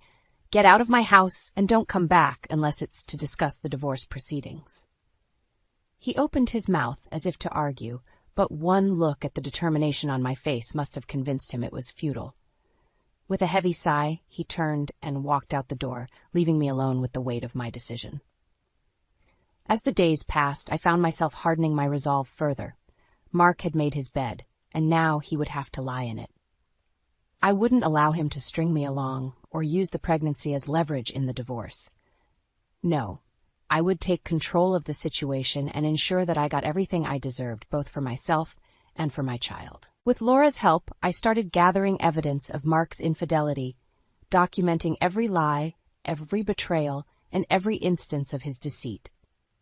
I would make sure that when the divorce proceedings began, I had an ironclad case against him, ensuring that he wouldn't be able to weasel his way out of taking responsibility for his actions. As I sat in my home office, sifting through the mounting evidence, I felt a strange sense of empowerment. Mark had thought he could walk all over me, discard me like a used rag, and move on to greener pastures. But he had underestimated my strength, my resilience, and my determination to see justice done. I would make sure that he paid for what he had done in every possible way. And in the end, I would be the one standing tall, with a secure future for myself and my child, while he was left to wallow in the ruins of his own making. With the evidence of Mark's infidelity mounting, I knew it was time to take the next step in my plan for revenge. I called Laura over to my home office, and we pored over the documents and recordings I had gathered, plotting our next move. "This is good, Emily," Laura said, her brow furrowed in concentration. "Really good. With all of this, you'll have a solid case in the divorce proceedings." I nodded, a grim smile tugging at my lips. "That's the plan. Mark thinks he can just toss me aside and start a new life with his mistress. He's got another thing coming." Laura leaned back in her chair, studying me carefully. "Are you sure you want to go through with this, though? Divorces can get really messy, especially when there's a kid involved." I met her gaze, my resolve unwavering. "I'm sure. Mark made his choice, and now he has to face the consequences. I'm not going to let him waltz back into my life and play the doting father whenever it's convenient for him." Laura nodded slowly, a sly smile spreading across her face. "All right, then. Let's make sure he pays for what he's done." With Laura's support and the mounting evidence against Mark, I felt a surge of confidence coursing through me. But I knew that in order to truly secure my future and that of my unborn child, I would need more help. The kind of help that only someone with real power and influence could provide. That's when I decided to reach out to my father, Robert, the CEO of a major corporation. I hadn't spoken to him much since the news of my pregnancy and impending divorce, but I knew he would want to be involved, especially when it came to protecting his grandchild's future. When I called him and explained the situation, he was initially hesitant, urging me to take the high road and avoid any messy legal battles. But as I laid out the evidence against Mark and my plan for revenge, I could sense his resolve wavering. "Are you sure about this, Emily?" he asked, his voice tinged with concern. "Once you set this in motion, there's no going back." I took a deep breath, steeling my nerves. "I'm sure, Dad. Mark betrayed me in the worst way possible, and he has to face the consequences. I won't let him get away with this, if not when my child's future is at stake." There was a long pause on the other end of the line, and then finally he spoke. "All right, sweetheart. If this is what you really want, you have my full support. Just say the word, and I'll make sure you have the best lawyers and resources at your disposal." Relief washed over me, knowing that I had my father's backing. With his influence and resources, Mark didn't stand a chance. He had made the mistake of underestimating me, and now he would pay the price for his arrogance. Over the next few weeks, I worked closely with my father and the legal team he assembled, building an airtight case against Mark. Every lie, every betrayal, every instance of his deceit was carefully documented and catalogued, creating a mountain of evidence that would be impossible for him to refute. As the legal proceedings began, I could see the panic in Mark's eyes as he realized just how much trouble he was in. His lawyer tried to negotiate a settlement, but I was resolute. I wanted everything, and I wouldn't rest until I got it. Throughout the process, Mark tried to plead with me, to appeal to my sense of compassion and the love we once shared. But every time I looked at him, all I saw was the man who had shattered my trust and thrown away our marriage like it was nothing. And so I pressed on, my determination fueled by the burning desire for justice and the knowledge that I was doing this for the sake of my child, to ensure that they would never have to suffer the same kind of betrayal and heartbreak that I had endured. The day of the divorce proceedings, I strode into the lawyer's office with my head held high, my father and Laura by my side. Mark and his attorney were already there, and the tension in the room was palpable. As we took our seats, Mark leaned over and tried to catch my eye. "Emily, please, can we talk about this? I don't want it to come to this." I met his gaze, my expression cold and detached. "There's nothing to talk about, Mark. You made your choice, and now it's time to face the consequences." He opened his mouth to respond, but his lawyer placed a hand on his arm, silencing him. The proceedings began, and for the next several hours, we systematically laid out the evidence of Mark's infidelity and betrayal. With each piece of damning evidence presented, I could see the color draining from Mark's face. His lawyer tried to object and deflect, but the mountain of proof was undeniable. Recordings of Mark's secret liaisons, bank statements showing unexplained expenditures, and even private investigator reports detailing his sordid affairs, it was all there laid bare for the world to see.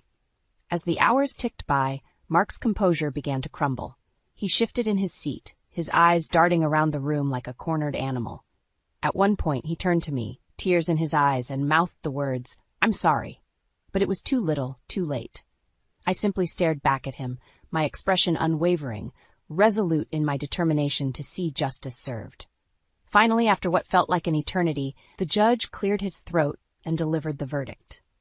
Mark would be required to pay a substantial settlement, covering child support for our unborn child, as well as alimony and other costs. He would also be forced to sell off several assets, including the house we had once shared, to cover the financial obligations.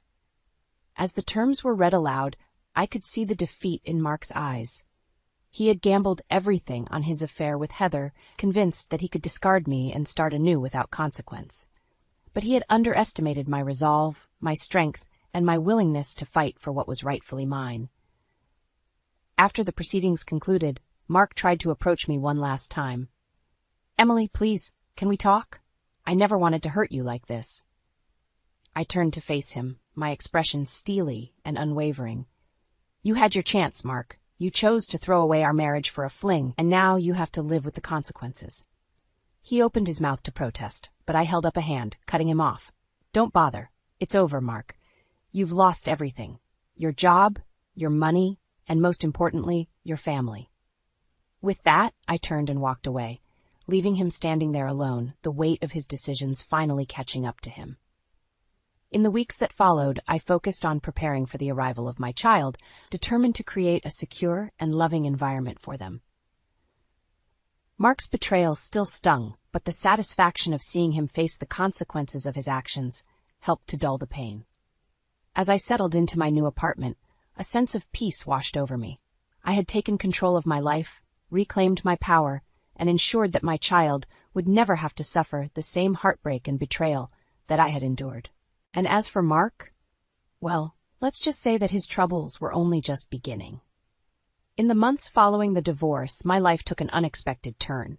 Thanks to my father's mentorship and influence, I found myself rising through the ranks of the corporate world at a breakneck pace. It was a sharp contrast to the struggles Mark was facing in the wake of our split. Word of his infidelity had spread like wildfire, and before long he found himself out of a job, his once promising career in shambles. I'll never forget the day I ran into him at the grocery store. He looked like a shell of his former self, disheveled, unshaven, and carrying a burden of defeat on his shoulders. When he saw me, his eyes widened, and he quickly tried to duck down an aisle, but I called out to him, "Mark, is that you?" He froze, his shoulders slumping in resignation as he turned to face me. "Emily," he mumbled, unable to meet my gaze. "I barely recognized you," I said, taking in his appearance. "Life's been tough, I take it?" He let out a bitter laugh, shaking his head. "You could say that. After everything that happened, I lost my job, my house, pretty much everything." A part of me felt a twinge of pity for him, but it was quickly overshadowed by a sense of vindication. This was the price he had to pay for his betrayal. "And what about Heather?" I asked, unable to resist twisting the knife just a little bit. "I assume she's sticking by your side through all of this?" Mark's expression darkened, and he averted his gaze. "Heather left me," he muttered. "Once she found out I was broke, she took off. Said she didn't sign up for this." I couldn't help but let out a laugh at the irony of it all. "Well, what did you expect, Mark? You threw away a perfectly good marriage for her, and now she's done the same to you." His jaw clenched, and I could see the anger simmering beneath the surface. "You don't have to rub it in, Emily. I know I screwed up, okay? I've paid the price for my mistakes." "Have you, though?"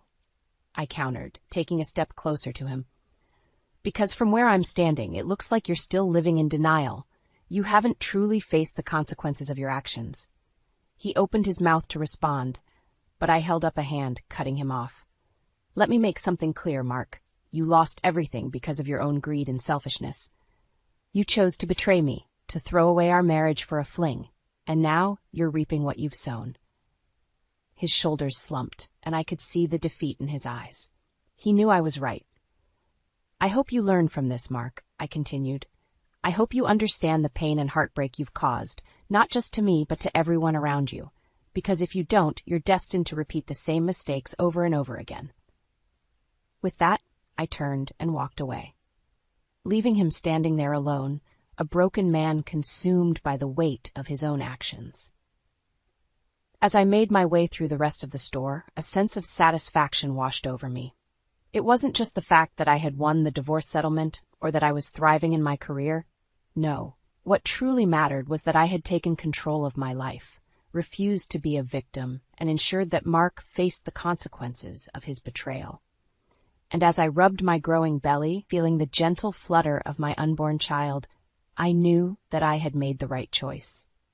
My child would never have to endure the pain and heartbreak that I had experienced. They would grow up knowing that their mother was a strong, resilient woman who fought for justice and refused to let anyone take advantage of her. From that day on, I vowed to be the best mother I could be, pouring all of my love and energy into creating a secure, nurturing environment for my child. And as for Mark, well, he would have to find his own way, living with the consequences of his actions for the rest of his life. The months flew by, and before I knew it, I found myself sitting in the plush leather chair of the CEO's office, the very same chair my father had occupied for decades. As I looked around at the sleek modern decor and breathtaking views of the city's skyline, a sense of pride and accomplishment washed over me. I had come so far, rising through the ranks with a determination and drive that had left my colleagues in awe. And now, here I was, taking over the reins of the company from my father, ready to lead it into a new era of success. As I settled into my new role, I couldn't help but reflect on the journey that had brought me to this point. The pain and heartbreak of Mark's betrayal, the grueling legal battle, and the long road to rebuilding my life, it had all been worth it to get to where I was today. A soft knock on the door pulled me from my thoughts, and I looked up to see my assistant poking her head in. "Miss Anderson, you have a visitor." I frowned, glancing at my schedule. "I don't have any appointments scheduled for this afternoon." The assistant shifted uncomfortably. "It's your ex-husband, Mark. He's insisting on seeing you." A flicker of annoyance flickered within me, but I quickly tamped it down. Of course Mark would show up unannounced, thinking he could just waltz back into my life whenever it suited him. "Send him in," I said, straightening in my chair and adopting a cool, professional demeanor. A few moments later the door opened and Mark stepped into the office. He looked even more disheveled than the last time I'd seen him, his clothes rumpled and his eyes sunken. It was clear that life had not been kind to him since our divorce. "Emily," he said, his voice strained, "thank you for seeing me." I arched an eyebrow, refusing to let him see how his presence affected me. "What do you want, Mark?" He took a deep breath, his gaze darting around the opulent office. I wanted to apologize for everything." I let out a derisive snort. "A little late for that, don't you think?" His shoulders slumped, and he took a step closer to my desk. "I know I can never make up for what I did to you, to us, but I want you to know that I regret it every single day." "Do you?" I challenged, leaning back in my chair. "Because from where I'm sitting, it looks like you're only sorry because you got caught and lost everything." Mark flinched as if I had struck him, but he didn't deny it. "You're right," he admitted softly. "I was selfish and arrogant. I thought I could have it all. The perfect wife, the mistress on the side, the picture-perfect life. But in the end, it all blew up in my face, and I lost everything that truly mattered." I studied him carefully, searching for any hint of deception or manipulation, but all I saw was a broken man, a shadow of his former self, consumed by the weight of his own mistakes. "I don't expect your forgiveness," he continued. "I just wanted you to know that I understand the gravity of what I've done, and I'll spend the rest of my life trying to make amends, even if it's never enough."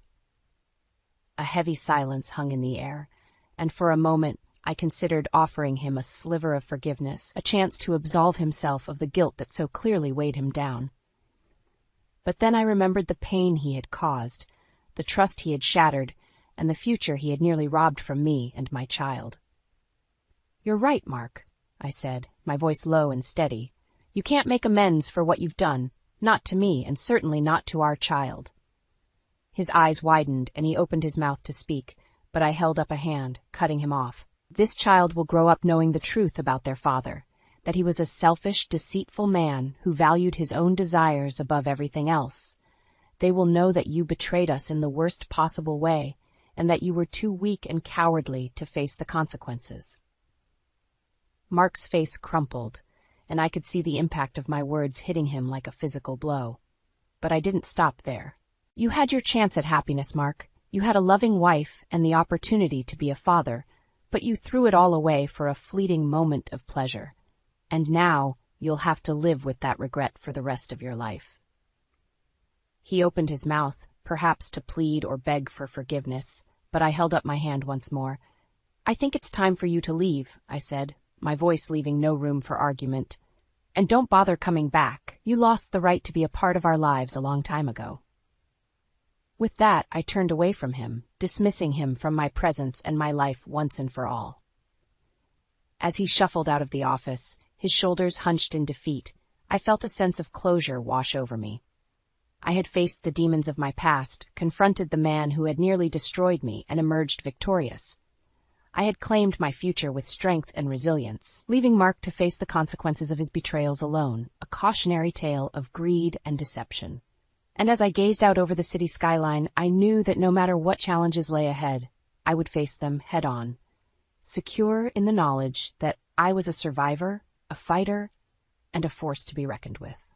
Matthew scrutinized the divorce papers and smirked. "Really, Lisa? You think you'll make it on your own? Without me, you're nothing." His words stung, but I wouldn't let him see it.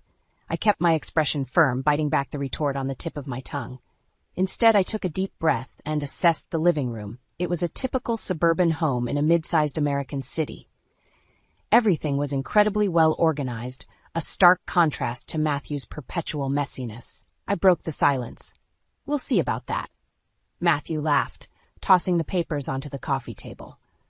"You've never been on your own? You think you can just leave?" "I'm not thinking, Matthew. I'm doing it." He shrugged, picking up his phone and scrolling through it lazily. "Go ahead. You'll come crawling back when you realize you can't handle it." Ignoring him, I moved to the kitchen, the one safe space left in the house. Memories of happier times cluttered my mind every time I stepped through the door. The kitchen was like a parallel universe compared to Matthew's chaos, the harmony amid discord. As I filled the kettle, I heard the low murmur of Matthew's voice from the living room. Curiosity got the better of me, and I tiptoed to the doorway. "Yeah, she's finally taking the bait," Matthew said, his voice muffled as he spoke into the phone. Really thought she was something, but she's about as useful as a screen door on a submarine. Can't even keep up with the simplest tasks. My stomach churned. The person I had spent years supporting, laughing with, and loving was selling me short to his friends like I was some joke. Determined to keep my emotions in check, I focused on pouring the hot water over my tea bag, watching the steam curl upward. Matthew's voice grew louder. She thinks she's got this big plan to leave me and start fresh. Honestly, it's pathetic. Once a quitter, always a quitter. The words cut through me, each one a tiny jab that threatened to bring tears to my eyes. I held my breath, willing myself not to cry. I wouldn't give him the satisfaction. I returned to the living room, teacup in hand. You done making your little jokes? Matthew hung up the phone, not even bothering to disguise his irritation. Were you eavesdropping? I didn't need to eavesdrop to know what you think of me. He shrugged. You're oversensitive. It's just harmless banter. Harmless? I echoed. You're belittling me to your friends. They know the truth about you. Maybe you should start accepting it, too. He grabbed his jacket and headed toward the door. I'm going out. Don't wait up. The door closed with a finality that echoed in our strangely silent house. I watched him leave, each step he took away opening a small window of relief in my chest. When the headlights of his car vanished down the street, I exhaled deeply, sipping my now lukewarm tea. This was my test, my chance to prove him wrong. For too long, I'd allowed Matthew to dictate the terms of my life, convincing myself I was nothing without him. But now, it's time to be something more. I walked to the living room, grabbed the divorce papers, and sat at the desk with a pen in hand. I felt a surge of determination, this time different. This time, it was real. I signed my name with purpose, each stroke of the pen a declaration of independence. I'm not nothing, Matthew. I'm just beginning. I stared at the signature on the divorce papers, feeling a strange mix of resolve and uncertainty, but there was no turning back now. As I moved the papers aside, memories of our early days flooded back, uninvited. Matthew and I met at work. He was charismatic, effortlessly charming everyone around him. I was drawn to that magnetism, almost helplessly. Our romance was whirlwind, filled with grand gestures and sweet promises. Early on, we were inseparable. I left my job to support his career, convinced by his words and my own naive belief that it was for the best. Helping Matthew at work started small. A few emails here, a report there. Soon I was practically running his department from behind the scenes. He'd prop up the image while I managed the reality.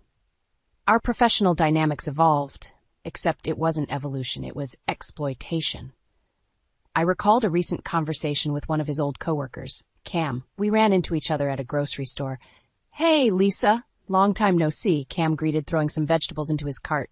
What have you been up to these days? I forced a smile.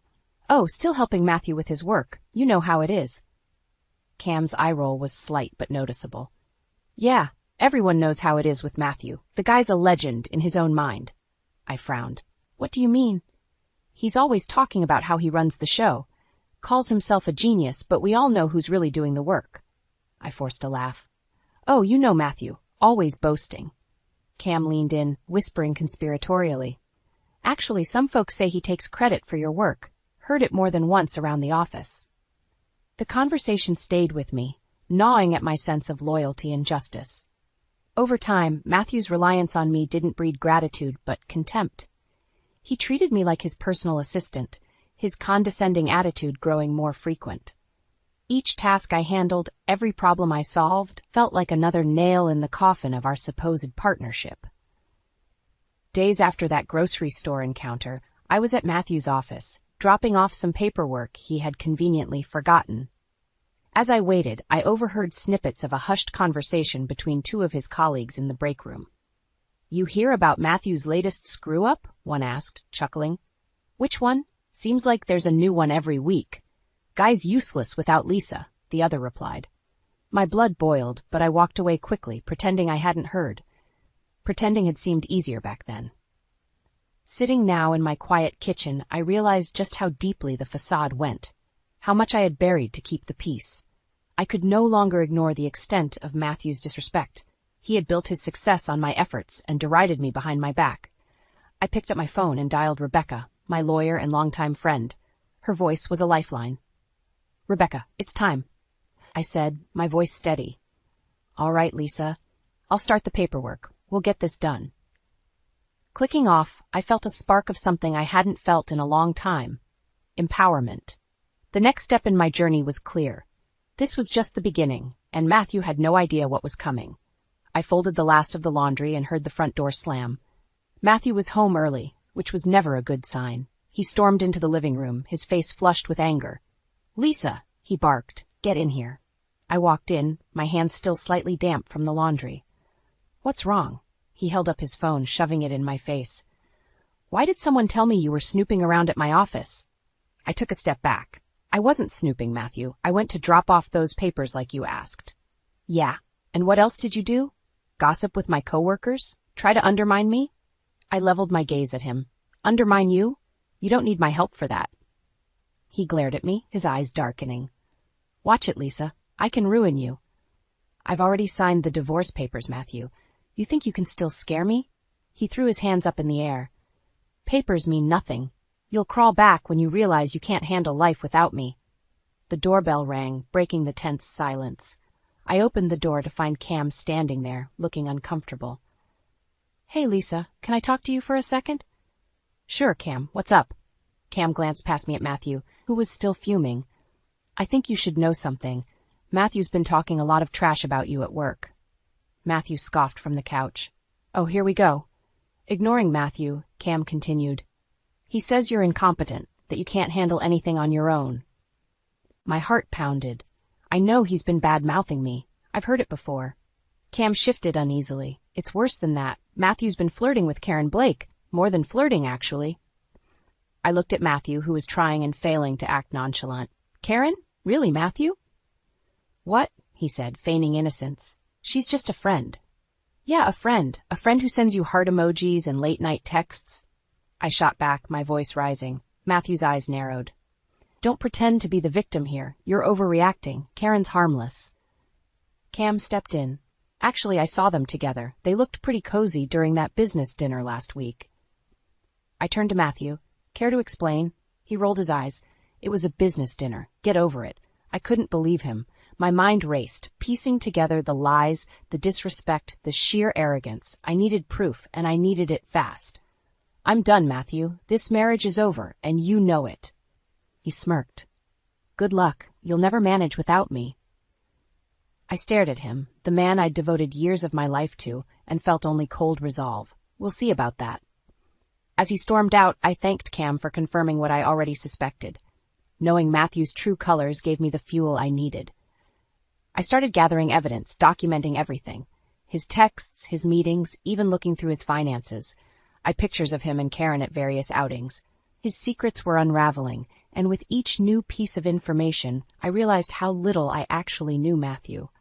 But it wasn't just about exposing his infidelity. It was about taking back control. I called Rebecca again, sharing my discoveries. She listened, understanding the full weight of what I had uncovered. We'll use this, Lisa, she assured me. This will solidify your case. I hung up, feeling a strange sense of calm. This was no longer about just leaving. This was about getting my life back from a man who had taken too much from me. As I put away my phone, I promised myself that Matthew's reign of manipulation would end, one way or another. I sat at my desk, the cold blue glow of my laptop screen lighting up the documents and pictures scattered around me.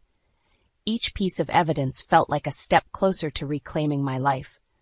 Matthew's texts, financial records, and photos with Karen all painted a clear picture. He had underestimated me, and that was about to be his downfall. Rebecca met me the next day at a quiet cafe. I spread the documents out on the table between us. This is solid, she said, flipping through the evidence. Matthew really let his guard down. He thinks I'm still that naive woman he married, I replied, my voice steady. Rebecca smiled. But you're so much more than that now. This will help us build a strong case for your divorce. We spent the next hour strategizing, discussing how to use this evidence to counteract any claims Matthew might make. The plan was coming together, and I felt more confident by the minute. Back home, I knew the next step was to hit Matthew where it hurt. His job. I accessed the company's systems, leveraging my knowledge from years of running things behind the scenes. I started small, ensuring vital information was missing or incorrect. It wouldn't be traceable back to me, but the effects would be noticeable. Days later, Matthew came home, visibly agitated. "Work was a nightmare today," he grumbled, throwing his jacket onto the couch. "Really?" I asked innocently. "What happened?" "Some crucial data went missing. Then we discovered a bunch of errors in the reports. It's chaos." I nodded, suppressing a smile. "Sounds tough."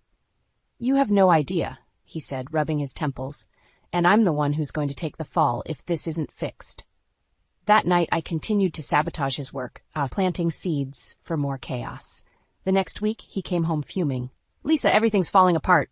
He paced the living room, panic clearly etched on his face. "Every time we fix one problem, 2 more pop up."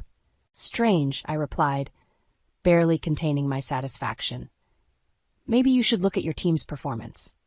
Deep down, I knew it was only a matter of time before his incompetence would be exposed. I just had to keep pushing. One evening, as Matthew was out, I sat down with Rebecca to finalize my plans.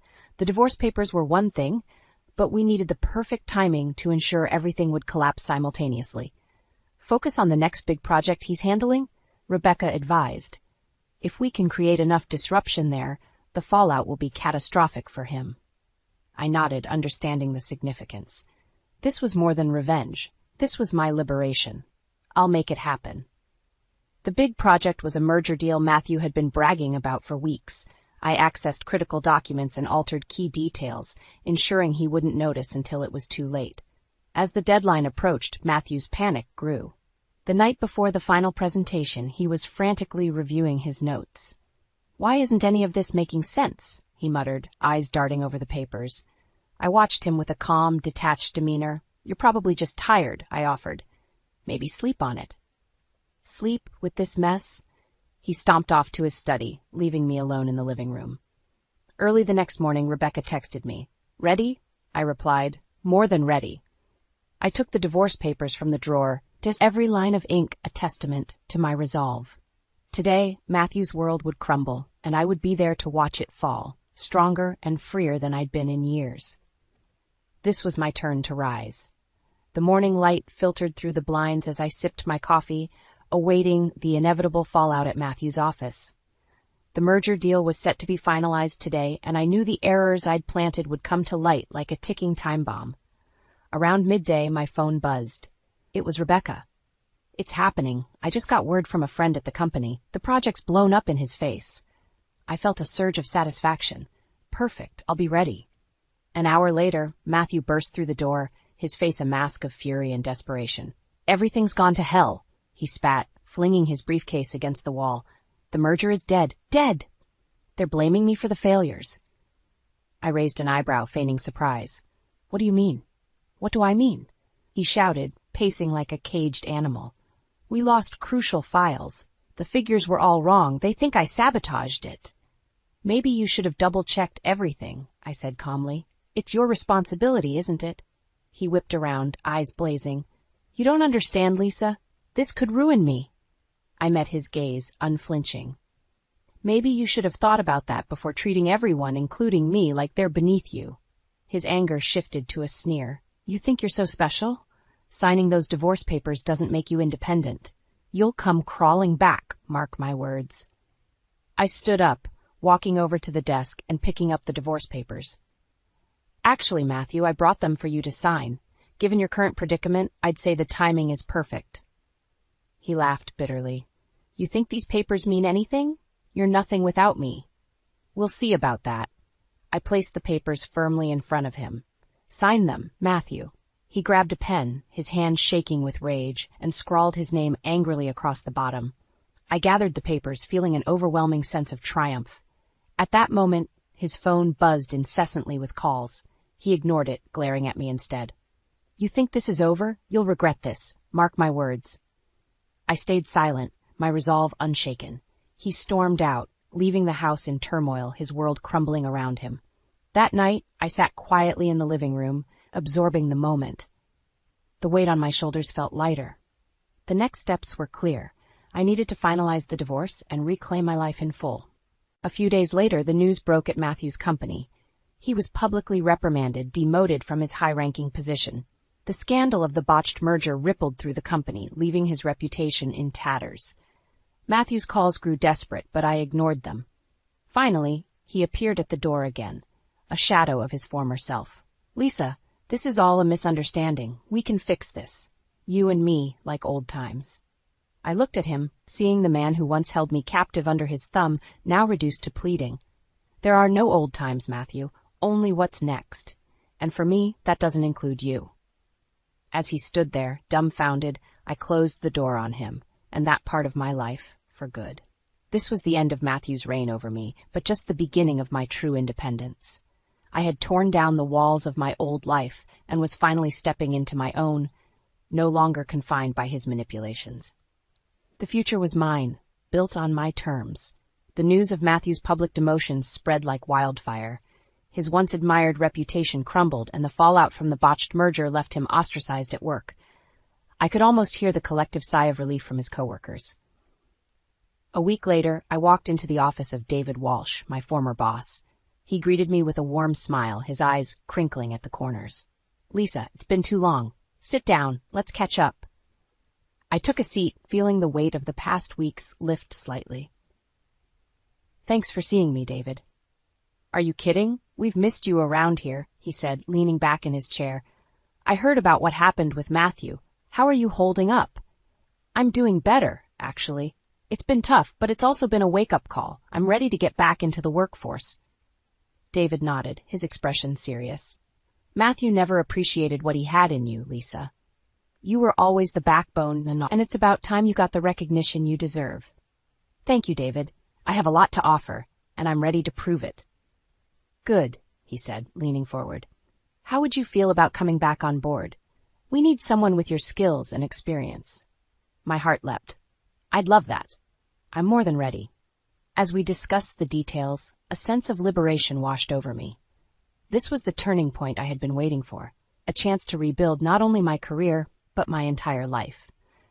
Back home, I started job hunting in earnest, sending out resumes and setting up interviews. I reconnected with former colleagues, each conversation a reminder of my capabilities and talents. The process was invigorating, a stark contrast to the stifling environment I had endured with Matthew. Meanwhile, Matthew's desperation grew. He called repeatedly, each message more frantic than the last. "Lisa, please call me back. We need to talk. I can fix this." I ignored him, focusing on my own path. One evening, as I prepared for an interview, Matthew showed up at the door again, looking haggard. "Lisa, you have to help me," he pleaded. I crossed my arms, standing firm. "Help you? After everything you've done?" "You don't understand. They're transferring me to a dead-end position. My career is over." I felt a flicker of pity, but quickly smothered it. "That's your problem, not mine. You made your bed, Matthews. Now you have to lie in it." His face twisted in anger. "You'll regret this, Lisa. You think you're better off without me, but you'll see. You'll come crawling back."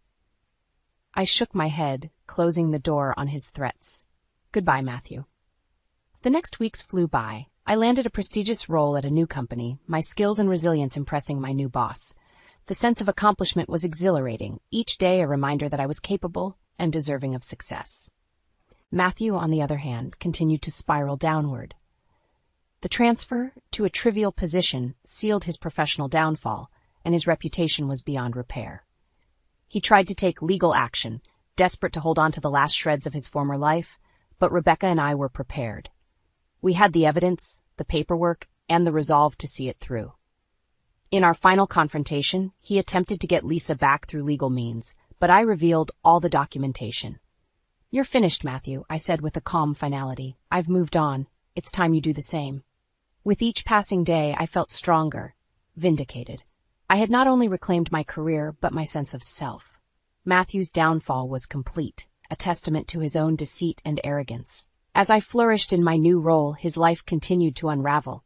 This was my victory, my liberation, and as I moved forward, I knew the future was mine to shape, free from the shadows of the past. I was on my way home from work, feeling blissfully tired after a fulfilling day at my new job, when I received a call from Rebecca. "Lisa, we've got a problem. Matthew is trying to contest the divorce. He's claiming you manipulated him into signing the papers." I pulled into my driveway, gripping the steering wheel. "He's desperate, Rekka. Are we prepared to handle this?" Absolutely, but it means another court date. He's not letting go easily. All right, I said, my voice steady. I'll be ready. The court date arrived quicker than I expected. Matthew looked haggard, but his eyes were filled with defiance as he sat across from me.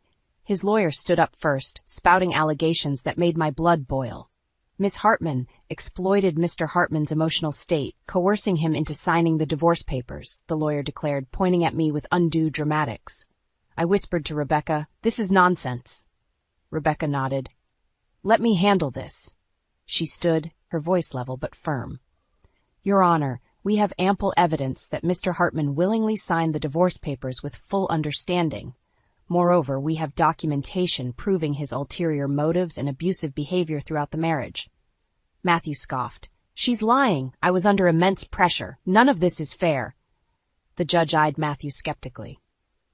"Mr. Hartman, your claims lack substantial evidence. Based on the provided documents and testimonies, it's clear that Miss Hartman has grounds for divorce." I watched as the realization hit him. His face twisted in anger. "You'll regret this, Lisa. Mark my words. This isn't over." I stood my ground, meeting his gaze with unwavering determination. "Actually, it is over, Matthew." The judge finalized the divorce, and I walked out of the courtroom feeling lighter. The weight of our toxic marriage finally lifted from my shoulders.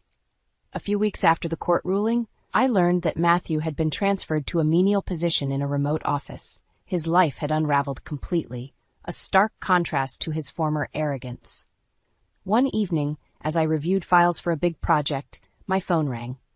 It was David. "Lisa, I have some great news. We're promoting you to lead the new strategic planning division. Your work has been outstanding." I could hardly contain my excitement. "Thank you, David. I won't let you down." "I know you won't," he replied warmly. "Congratulations, Lisa. You've earned this." My career was thriving, and my life was finally coming together. That night, I celebrated with close friends, toasting to new beginnings and the strength to overcome past struggles. Meanwhile, Matthew's life continued its downward spiral. His arrogance had led to his downfall, and there was no one left to clean up his messes. He was left to face the consequences of his actions alone. As I looked around at my friends, I felt a deep sense of gratitude and triumph. I had reclaimed my life, my career, and my dignity. The shadow of Matthew's toxic presence had faded, replaced by the bright possibilities of the future. The final showdown with Matthew was over, and I had emerged stronger and more resilient than ever. The path ahead was mine to walk, free from manipulation and deceit. For the first time in years, I felt a profound sense of peace. The drama, the revenge, and the struggle had all led me to this moment, and I was ready to embrace every opportunity that came my way, confident in who I had become. I spent the next weeks settling into my new role, thus flourishing in a supportive environment that valued my contributions. Life was finally coming together. One Saturday morning, I was tidying up when the doorbell rang. Answering it, I was surprised to find Matthew's mother, Eleanor, and his sister, Nancy, standing there, looking somber. "Lisa, we need to talk," Eleanor said with an edge in her voice. I stepped aside, motioning them into the living room. "Come in." Once seated, Eleanor wasted no time. "How could you do this to Matthew? He's family. You're tearing us apart." Nancy chimed in, her tone accusatory. "You abandoned him when he needed you the most. What kind of person does that?" I took a deep breath, steadying myself. "You both have no idea what I went through. Matthew's lies, his manipulations, and his affairs were too much to bear." Eleanor's face hardened. "He's your husband. You made vows to stand by him." I held her gaze. "And he broke those vows repeatedly. Why should I stay with a man who treats me like I'm nothing?" Nancy crossed her arms. "We've known Matthew longer than you, Lisa. He needs love and support, not betrayal." "Support?" I laughed bitterly, like how he supported me by belittling my efforts and taking credit for my work. Eleanor looked taken aback, but she wasn't giving up. People make mistakes. Families forgive. "There's a limit, Eleanor," I said firmly. "Matthew's arrogance and deceit are his downfall, not my doing." Nancy finally dropped her confrontational stance, seeming to remember who I was to Matthew once, before everything fell apart. "What happened, Lisa? He wasn't always this way." I sighed, feeling a mix of old pains and new strength. "No, he wasn't. But power corrupted him, and he lost sight of what we had. I couldn't save him from himself." Eleanor's face softened slightly. We didn't know it was that bad. But you must understand, he's still our family. I understand, I replied, my voice softer but resolved. But I had to choose my well-being over his dysfunction. I hope you can, too. The room fell silent. Eleanor and Nancy exchanged looks, but said nothing more. They got up to leave, Eleanor pausing at the door. We'll always care about you, Lisa, but this is hard for us to accept. I know, I said, holding back a wave of complex emotions. And I appreciate that, but I had to do what was right for me. As they left, I felt a sense of closure. The confrontation had opened old wounds, but it confirmed my choices. I returned to my desk, looking at the projects awaiting me. My life was moving forward, and I could feel its pace quickening in ways that excited rather than overwhelmed me. Reflecting on my journey, I recognized my transformation. From a supportive wife lost in her husband's shadow, I had become an independent individual charting her own path. I had faced manipulation, deceit, and familial conflict, and had come out stronger on the other side. With a deep breath, I tidied up the remaining reminders of my past, consigning them to a box that would be stored away. My future was now full of potential, unclouded by the failures and betrayals that once held me back. I smiled, feeling a wave of contentment wash over me. The final ties to my past were cut. The world awaited, and I was ready to embrace it with open arms. This was my new beginning, built on my terms. And for the first time in a long time, I felt a genuine sense of peace and purpose.